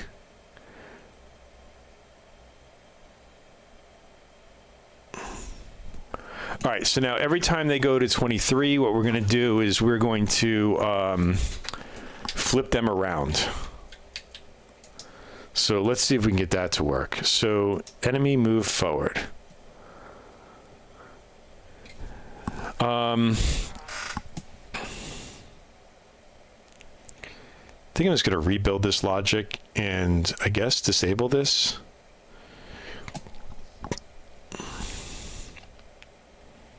Or we can actually do it here. We can do it here and I can just move everything back up.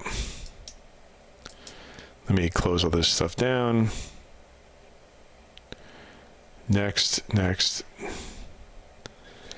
This moves, this moves. All right, so what we want to do is I'm going to create a new group here. We're going to call it, wait, I want a group. Yeah, group, event group. And I'm going to rename this to collision test. And in the collision test, we are going to, the first thing we're going to do is we're going to set up the, collision test. We'll add this here. I want to add a insert an event before a comment. So we're going to test Actually, we're going to set the tile X position.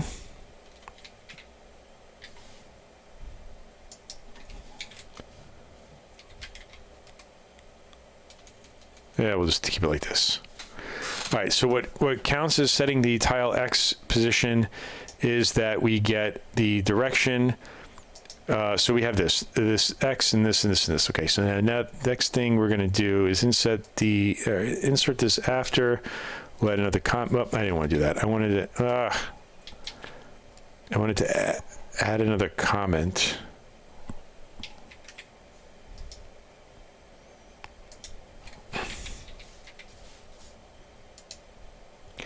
This is going to be set the tile Y position. And now we bring this in and we bring this in. All right.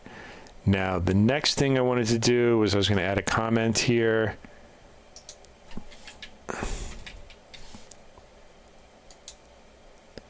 Now we're going to find the next tile ID, and we're going to put this in here.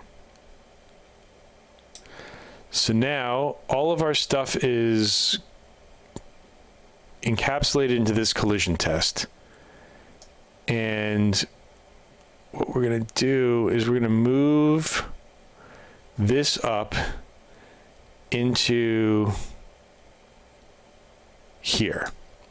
So if the enemy is alive, we are going to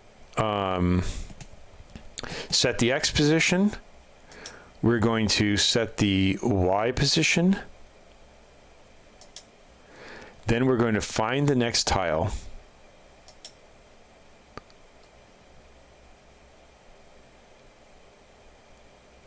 Oh, I was like, what is that? Another script or something? And now that we've found the next tile, now we can do this test here. So now, outside of this, we're going to create a new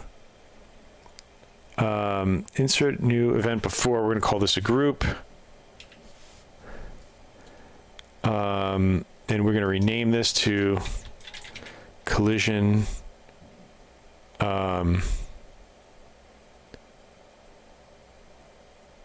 check.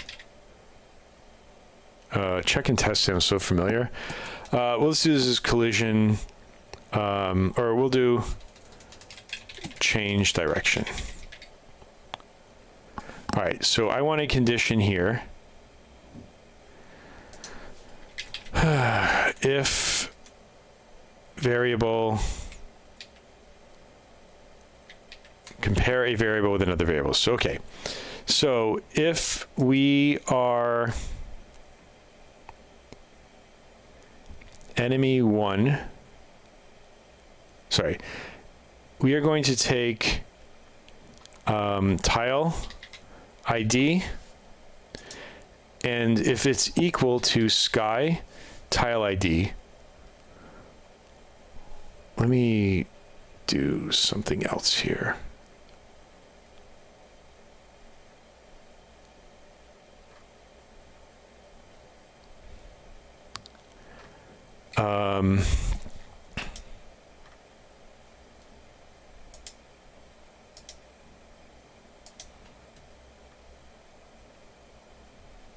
So here we're going to do, here we're going to test that this sky ID works.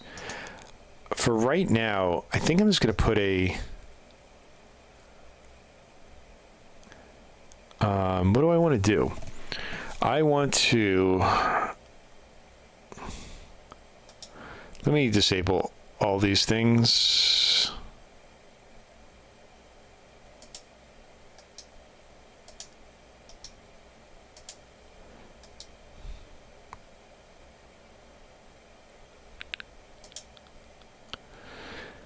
So, let me add a comment here.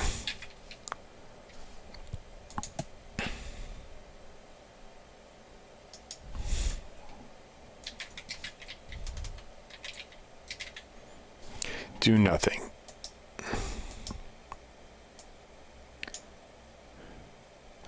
All right, so if the enemy is alive, we are going to come through here. We're going to test this stuff. Then we're going to actually change directions. So if tile ID equals sky ID, what I was trying to figure out is how can I don't want each of them to have their own direction. What it should be is in here, condition, or if property, if actor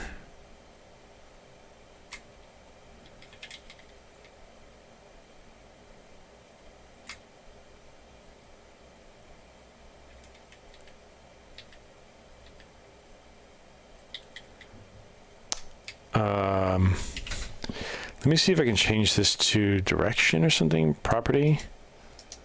Is there a direction?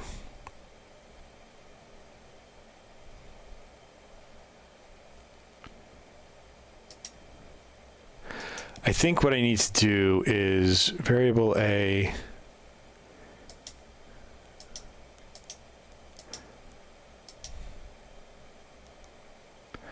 No, okay. I think what we'll do in the beginning here is we're going to always reset the direction.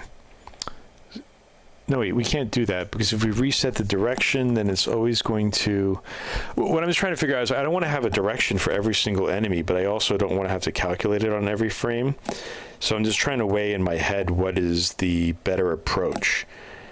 I think...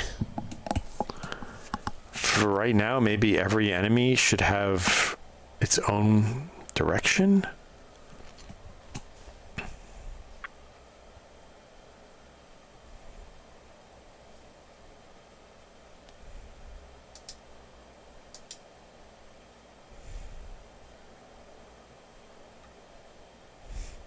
Is this even working anymore? Right now, they shouldn't even move, is what we're going for.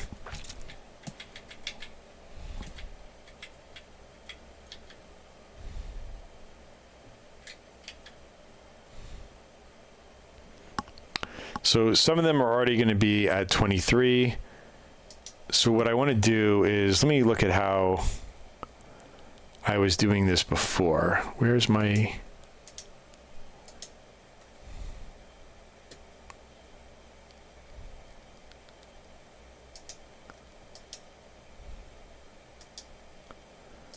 enable event. How did I do this before? So if condition A should be fine, flip enemy left.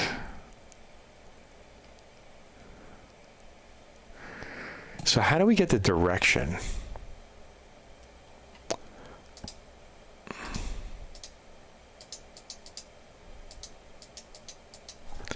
GB Studio, how to get actor direction.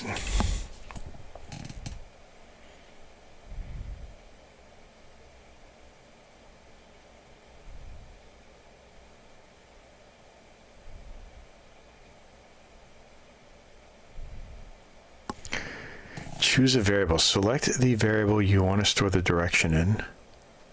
Store actor, direction, and variable. That is not fun. This is so convoluted because you have to do so many steps in order to set a variable. And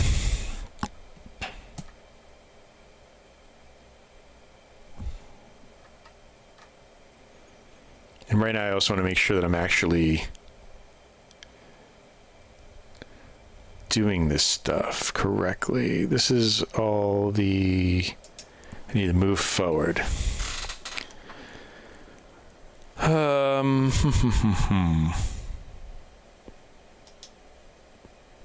Enable event. Enable event.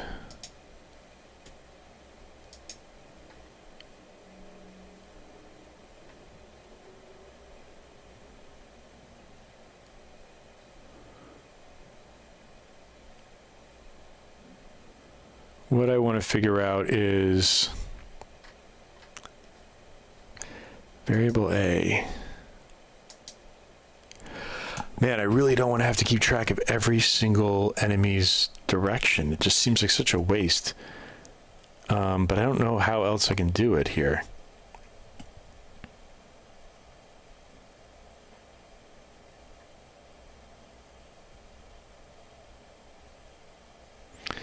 Test if X is greater than the right bounds, which is what we pass in. Flip the enemy. Make speed negative to move left.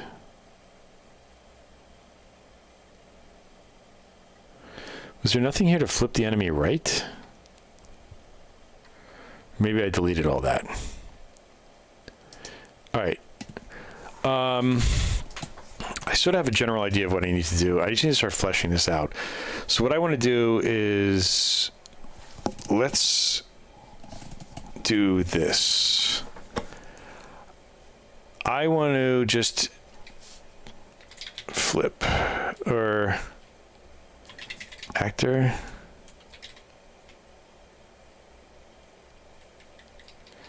Set actor direction.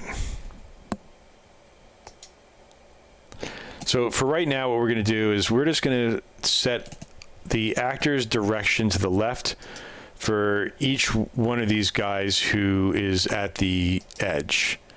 So right now I'm going to make them all like this. And we're going to play, and what I want to see is that some of them that are right on the edge should actually just flip over because they're looking ahead one tile, and then I need to go and figure out the other way to do this. Well, they're moving forward. That's progress, even though they shouldn't be.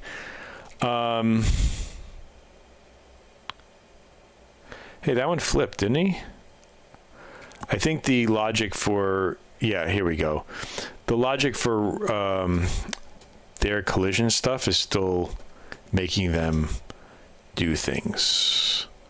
So let me get rid of disable, disable, disable, and let's play.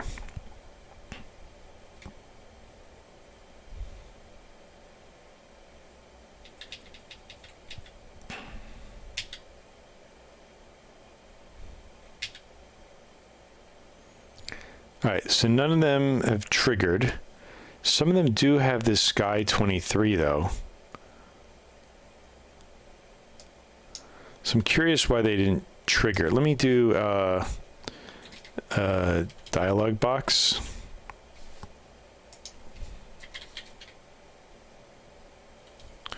Enemy. This should be next. Yeah, next. X. Next. Y. Why doesn't it give me that preview before flip? I just want to see if any of these trigger that flip, because what I'm going to do is right now, I'm just going to manually get this to work, and then we'll go backwards and add in the logic.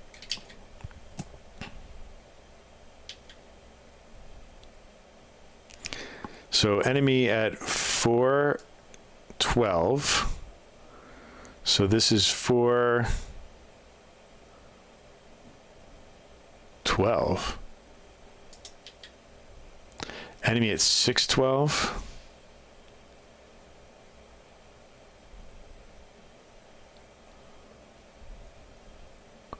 Four 12, 612. Enemy at 712.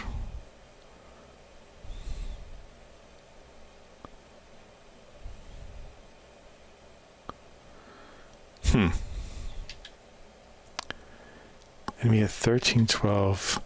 Enemy at 1712. Enemy at 1712. All right, so let's try it this way. The easiest way to do this is to just simply move them all. Well, hold on a second. Move them all inland. Move them all in, away from the edge.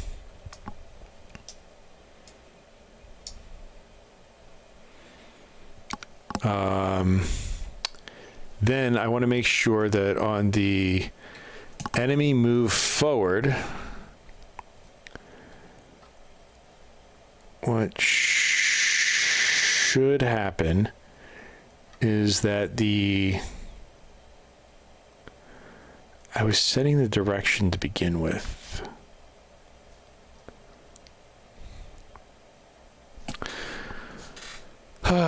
I need to get I'm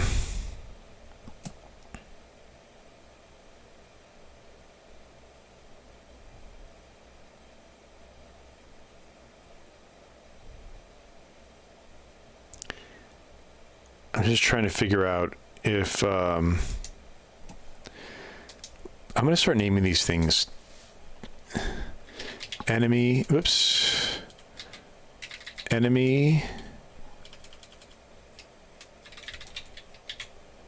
flip, enemy facing.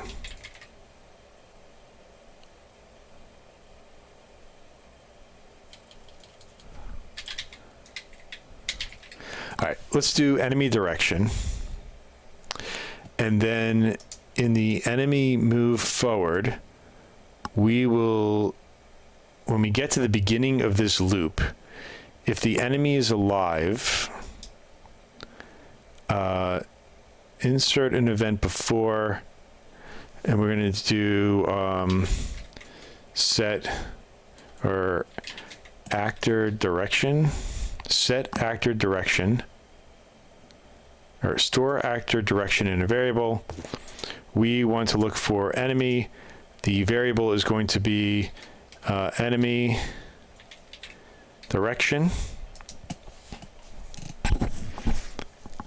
And then what we want to do is, based on this, we are going to create a condition. So let's set, insert an event above, if variable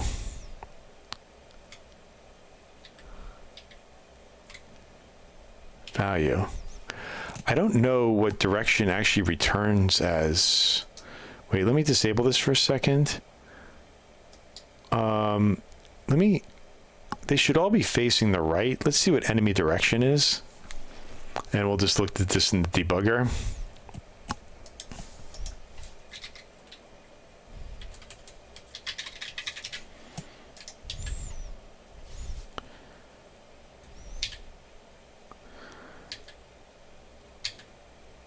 So the enemy direction for all of them seems to be 1.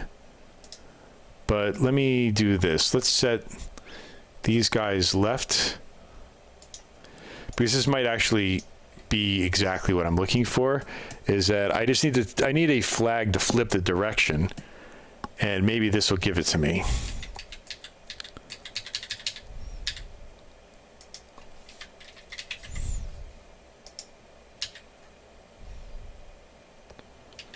All right, enemy direction 3, 1, 3, 1, 3, 1. Okay.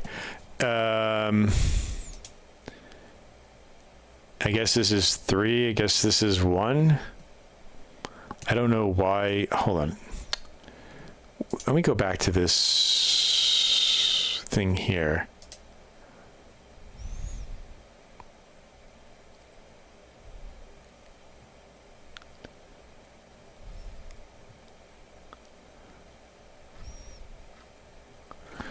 What I wanted to see was the player check at the actor's position and direction. Let me see what this person. Oh, is your studio make a puzzle game? I don't want to read all this.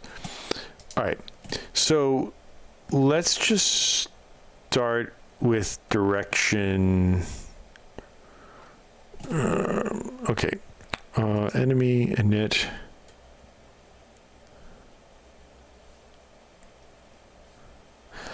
I think what we should do is we should store the direction for the enemy when it first starts. And then I can compare that over time. So if enemy is facing left, enemy, wait, this is init.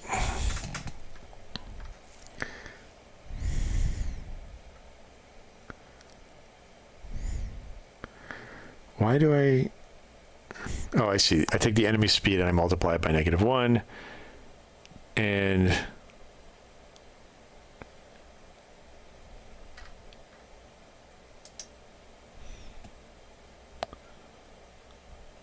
You know what? We can just figure it out by the enemy speed. If the enemy speed is... Yeah, see, if enemy is facing left, we can do it this way. We don't need to store this at all. Disable.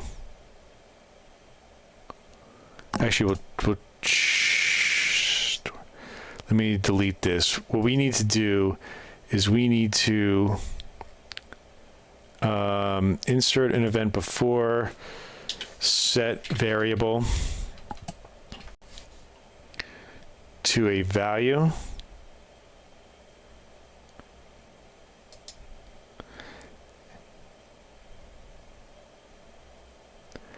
And sorry, we need to wrap this in a condition.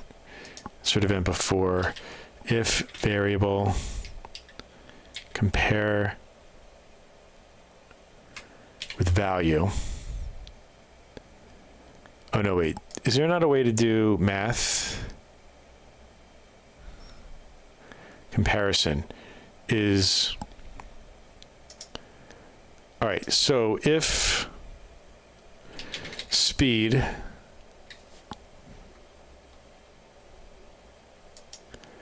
wait, there's something in here where I did that. Let me enable. I believe it's variable C.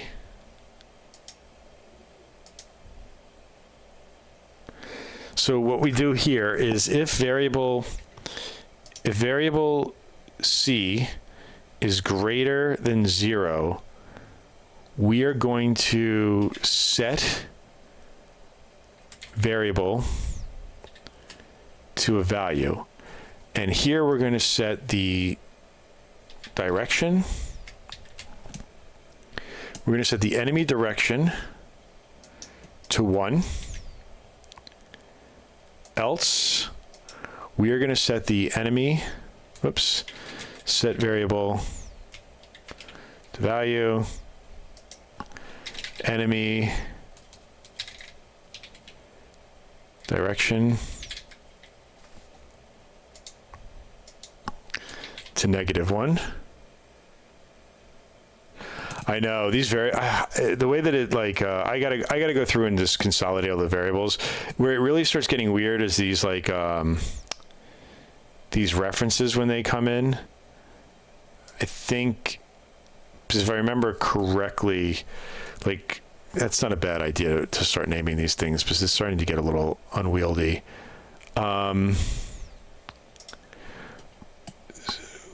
So if we call this, we should see that variable C is speed.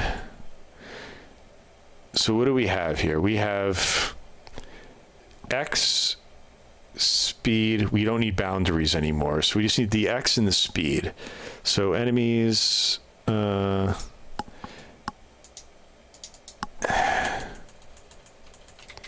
enemy X, enemy speed. All right. So now this comes in. So I don't like the way that we're going to do this P enemy X. And I'm going to do this for parameter. P enemy Y. Because this gets so convoluted. P enemy. Oh wait, I don't know what I'm not paying attention to what I was doing here. Oops. This was P enemy speed. I now have lost the variable name for this. Crud. What was this one? Alive.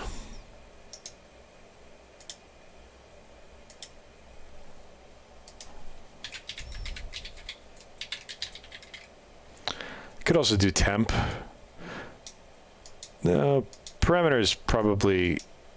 I was getting mixed up. Is it an argument once? No, it's a parameter. All right, these ones we don't need. I'm just going to call this p bounds x, p bounds y, just so I know where they are, but then I don't need to worry about this. And then this is the enemy, actor B, whatever that is, I can't remember. So, okay, so now what we're looking for is if the enemy's speed is greater than 0, then that means that the enemy's direction is going to be 1.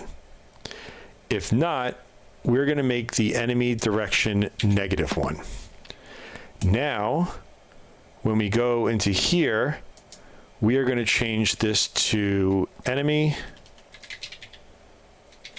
direction. No, you're not going to. Enemy. Wait, why isn't that like this? Direction.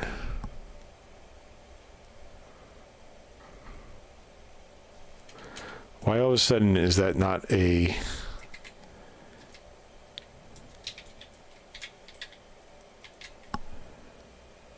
Isn't there an enemy direction?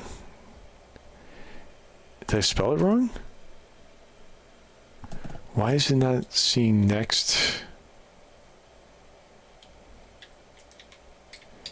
That's so weird why it wasn't enemy direction. Okay, fine. So we're going to go back to what we were doing before. So if the direction is to the right, we're going to add it.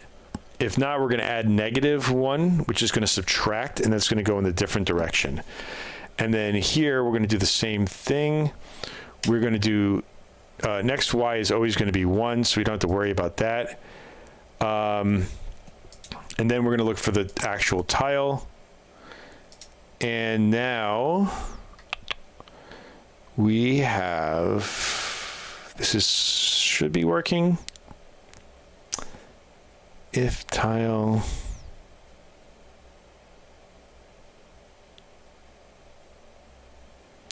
So then we have to get rid of this stuff. Disable event. So now the next thing is, let me see, I'm just looking in here. This is do nothing. Let me just, actually I want to change. Do nothing. Enemy is dead. All right, we'll just simplify this. Dead. Do nothing. All right, now for the collision, this is so like time consuming, this visual. I don't know how people do these visual coding things. Collision test. So, all right.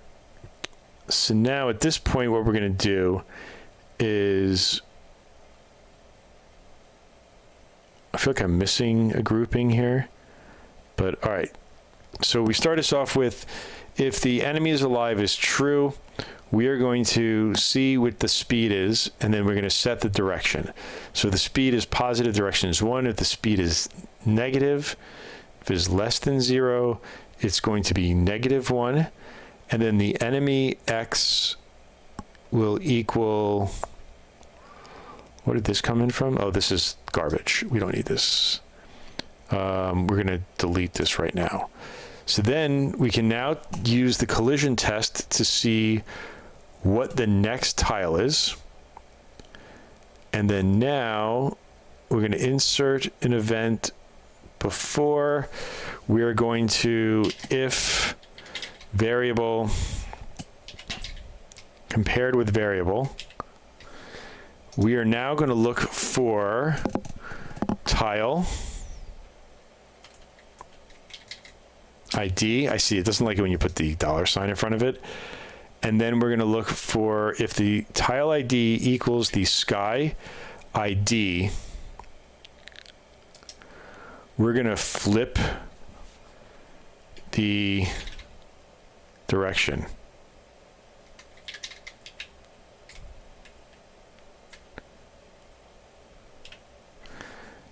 Oh, look, we could have done it this way. Huh, I didn't realize that condition existed. This is so annoying. But okay, fine, whatever. I'll just clean this up right now because we can make this a lot easier. Insert event before actor direction. If actor facing right, we are going to move this into here. And then else, we're just going to assume that these guys can either be left or right. Now we can delete this. We don't need it. So, all right.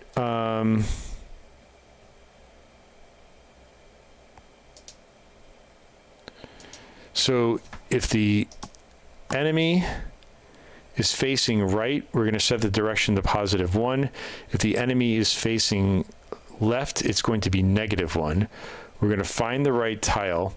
Then if the tile ID equals, the sky tile, we need to see if the player is facing right, and then we're going to set direction, actor direction left, else set direction right, and that should flip them. I gotta head out in about 20 minutes. Let's see how far we can get with this. I think we're pretty close though.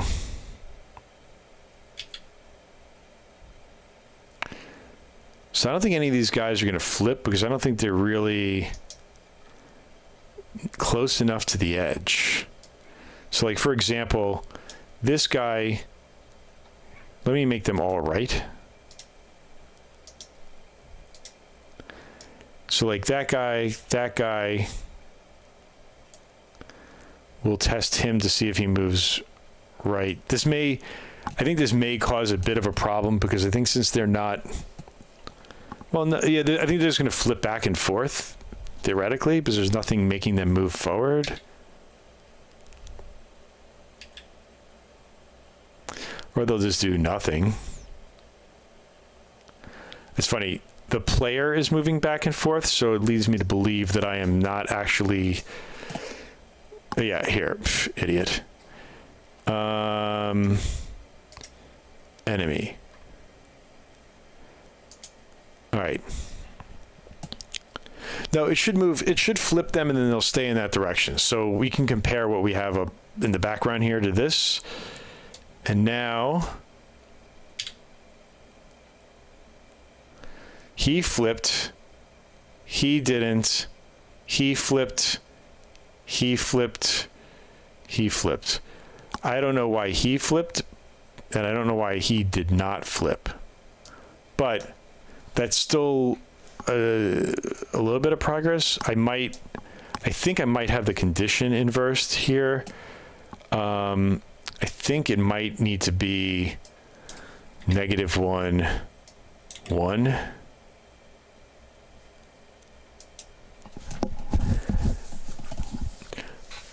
I wonder if I can I might just create a little sprite and just put it in front of each of them so I can see where they're testing their movements.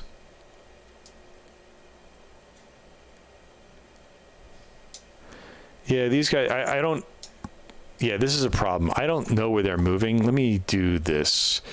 Do I have anything that I can use as a test sprite real quick? Oh, I can use this.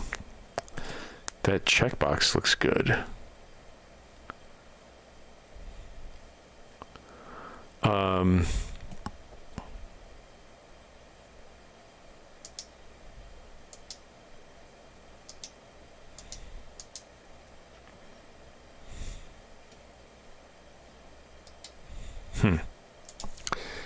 Let me do this. I'm going to make a new sprite.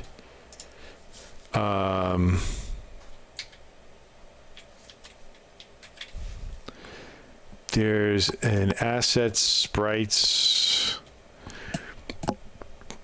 I'll just take this checkbox. File, save as collision, PNG. Show grid settings 8 by 8. Oops, 8. Okay. So we'll do this. I'm just going to make this either on or off like this. Let's crop this. Whoops. Edit. I think sprite trim, right? Trim. Come on. Crop. And now let's save this as collision, save, yes.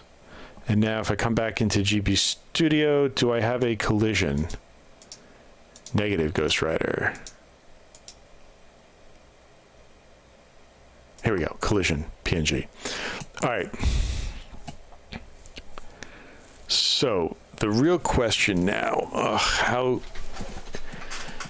much time do I have and how complicated do I want to make this? I want this guy to be 8 by 8. I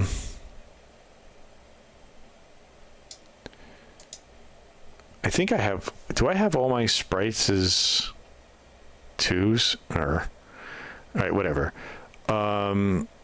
Where's my collision?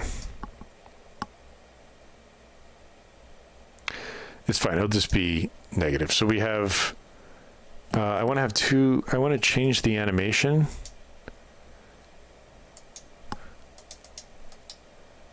Rename, default. This is going to be solid. Rename. Oh, all right. I guess that's the only way we can do it.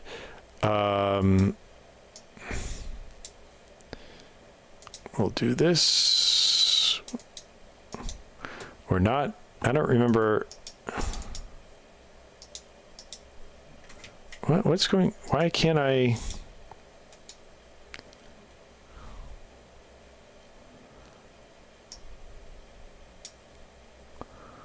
What is going on here? Why can't I just add this? There we go.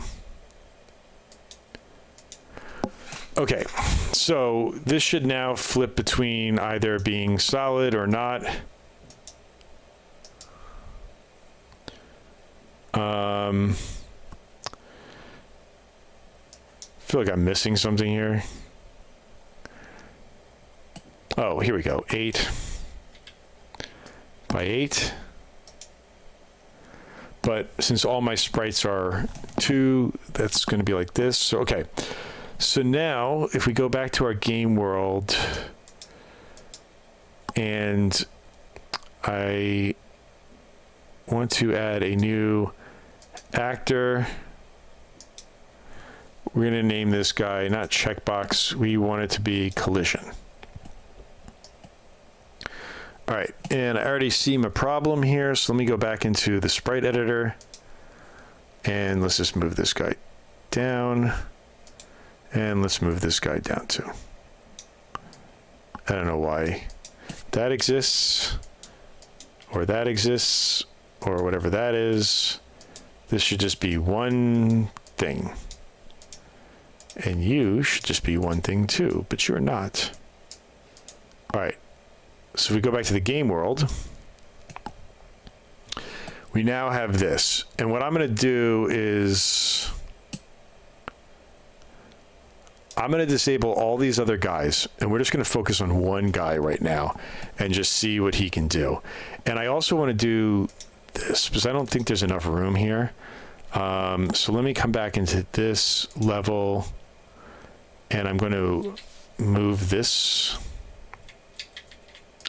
over one more just for right now so I can test this out. And now if I come back into this, and I believe if we just run this, this will just refresh here. And what I want to see is that we'll have the guy, and then I'm going to tell the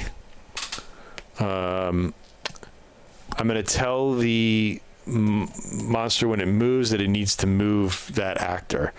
I just got to remember how to do that. Oh, great, it's flickering. That's not what I wanted. Oh, I know why. It's because there's an extra animation frame. Okay, so now let me go back into that sprite and fix that, because this is going to drive me nuts. Delete. There we go. And now game world. So with the enemy move forward, what we want to do here is we're going to insert an event before here. We are going to actor. We're going to set an actor position. We're going to choose, I don't know what actor B is. How do I define actor B?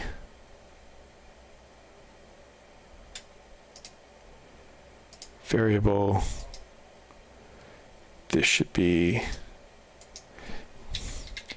next X variable next Y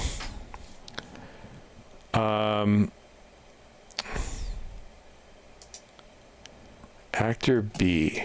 We'll just do this as box. And now I don't think this guy has a name or anything. I don't think it even matters. There's no speed, none, no collision group, actor 11. We're going to call this collision. We're just going to call this box for right now. And then what I want to do is I now need to go into here. Let's go into our level, and we can now pass in the box to the box, and I'm going to disable. We'll just disable all these other guys for right now. And in fact, what I think I'm going to do is, I think I'm just going to move them all off screen. Oh, well, close enough.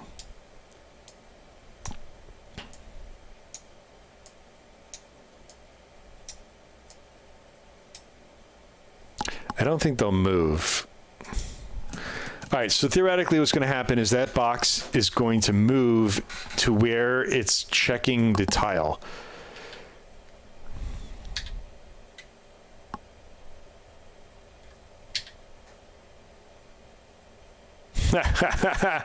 What is going on? Okay, that just means that I've corrupted something. So what's going on is that I think because I'm setting the X, let's go take a look at this instead of me just hypothesizing here. The next X equals the enemy tile X. Then we take the next X equals next X plus. Let's do this. We're going to disable this, and we're going to disable this. Maybe I'm just not understanding how the addition stuff works for a variable.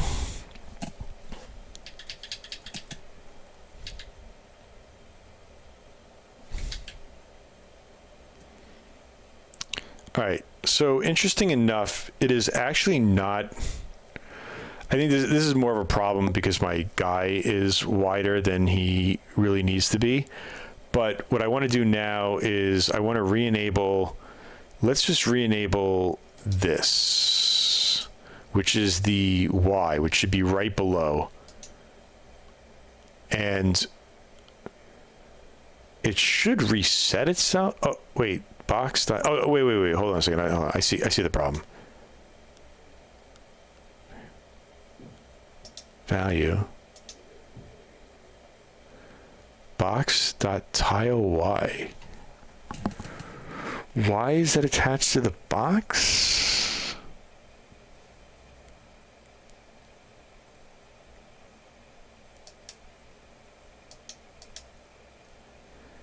Enemy tile Y. Okay. All right, that might be I think that might be why it kept going down, because it was just taking its own position and then just like adding one to itself. So now let's try it this way. So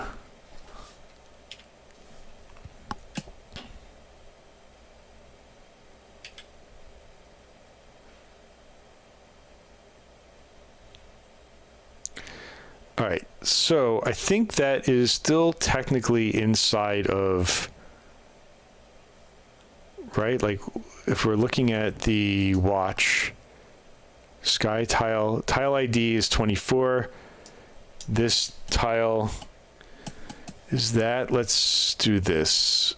I'm going to move him over one.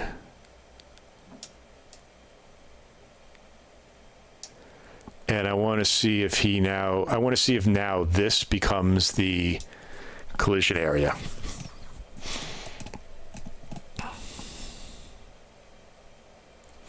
I have a feeling I have to add 2 to this, or I have to do some other kind of math, because my guy is wider than one box.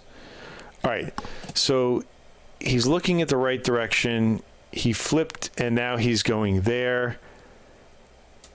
If I move him over here, let's see if he's actually moving the box over to the right.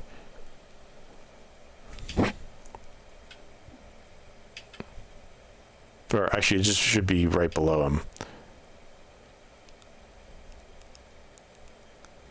All right, so now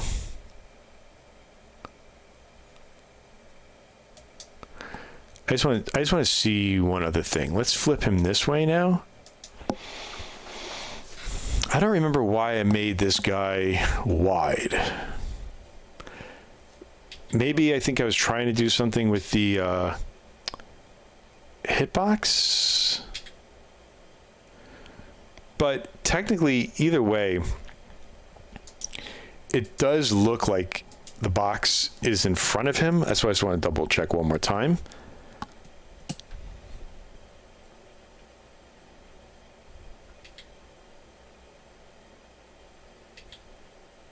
No, okay, so there it's behind him. Yeah, this is going to be a problem. So let me go back to my sprites. Let me find my walker. And why did I make him 8 by 8?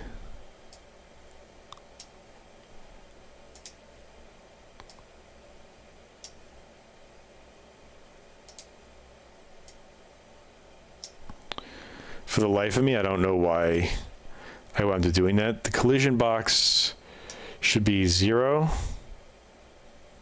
8 by 8. All right, and then the death is just here, and there shouldn't be a collision box at all.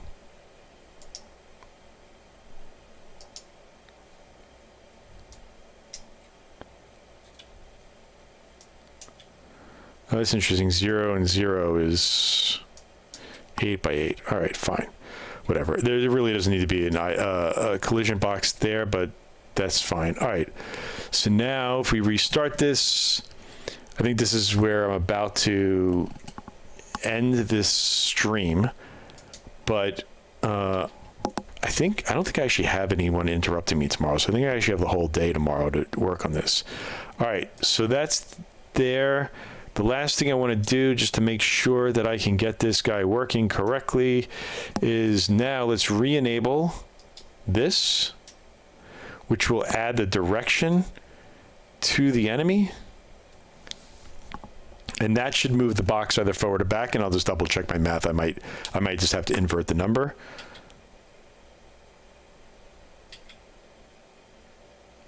All right, I just have to invert the number. So if I come back up here, if the guy is moving to the left, it'll be -1, and if it's to the right, it's 1. Which is obvious in hindsight. I don't know why I did it that way. Continue. There we go. So now, when this guy will move, as soon as he comes to this area, so let's see if we can go back and let's do this now. So now I'm going to just have them move, update X position. Let's enable this event, and we're going to set variable A, add speed. Let's enable this event. And now we're going to take variable A, which I believe was the X position, right? Which should be enemy, well, it was P enemy X. So we're going to take P enemy X, we're going to add direction to it.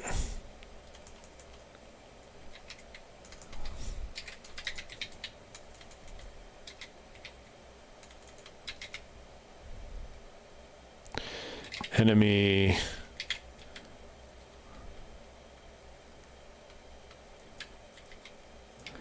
I don't know why it doesn't work that way, but okay. Let's just make sure that we're setting the enemy direction to -1, 1. That we're setting the X to this new value, and we are setting this there. So let's do this. So now this guy should just move forward.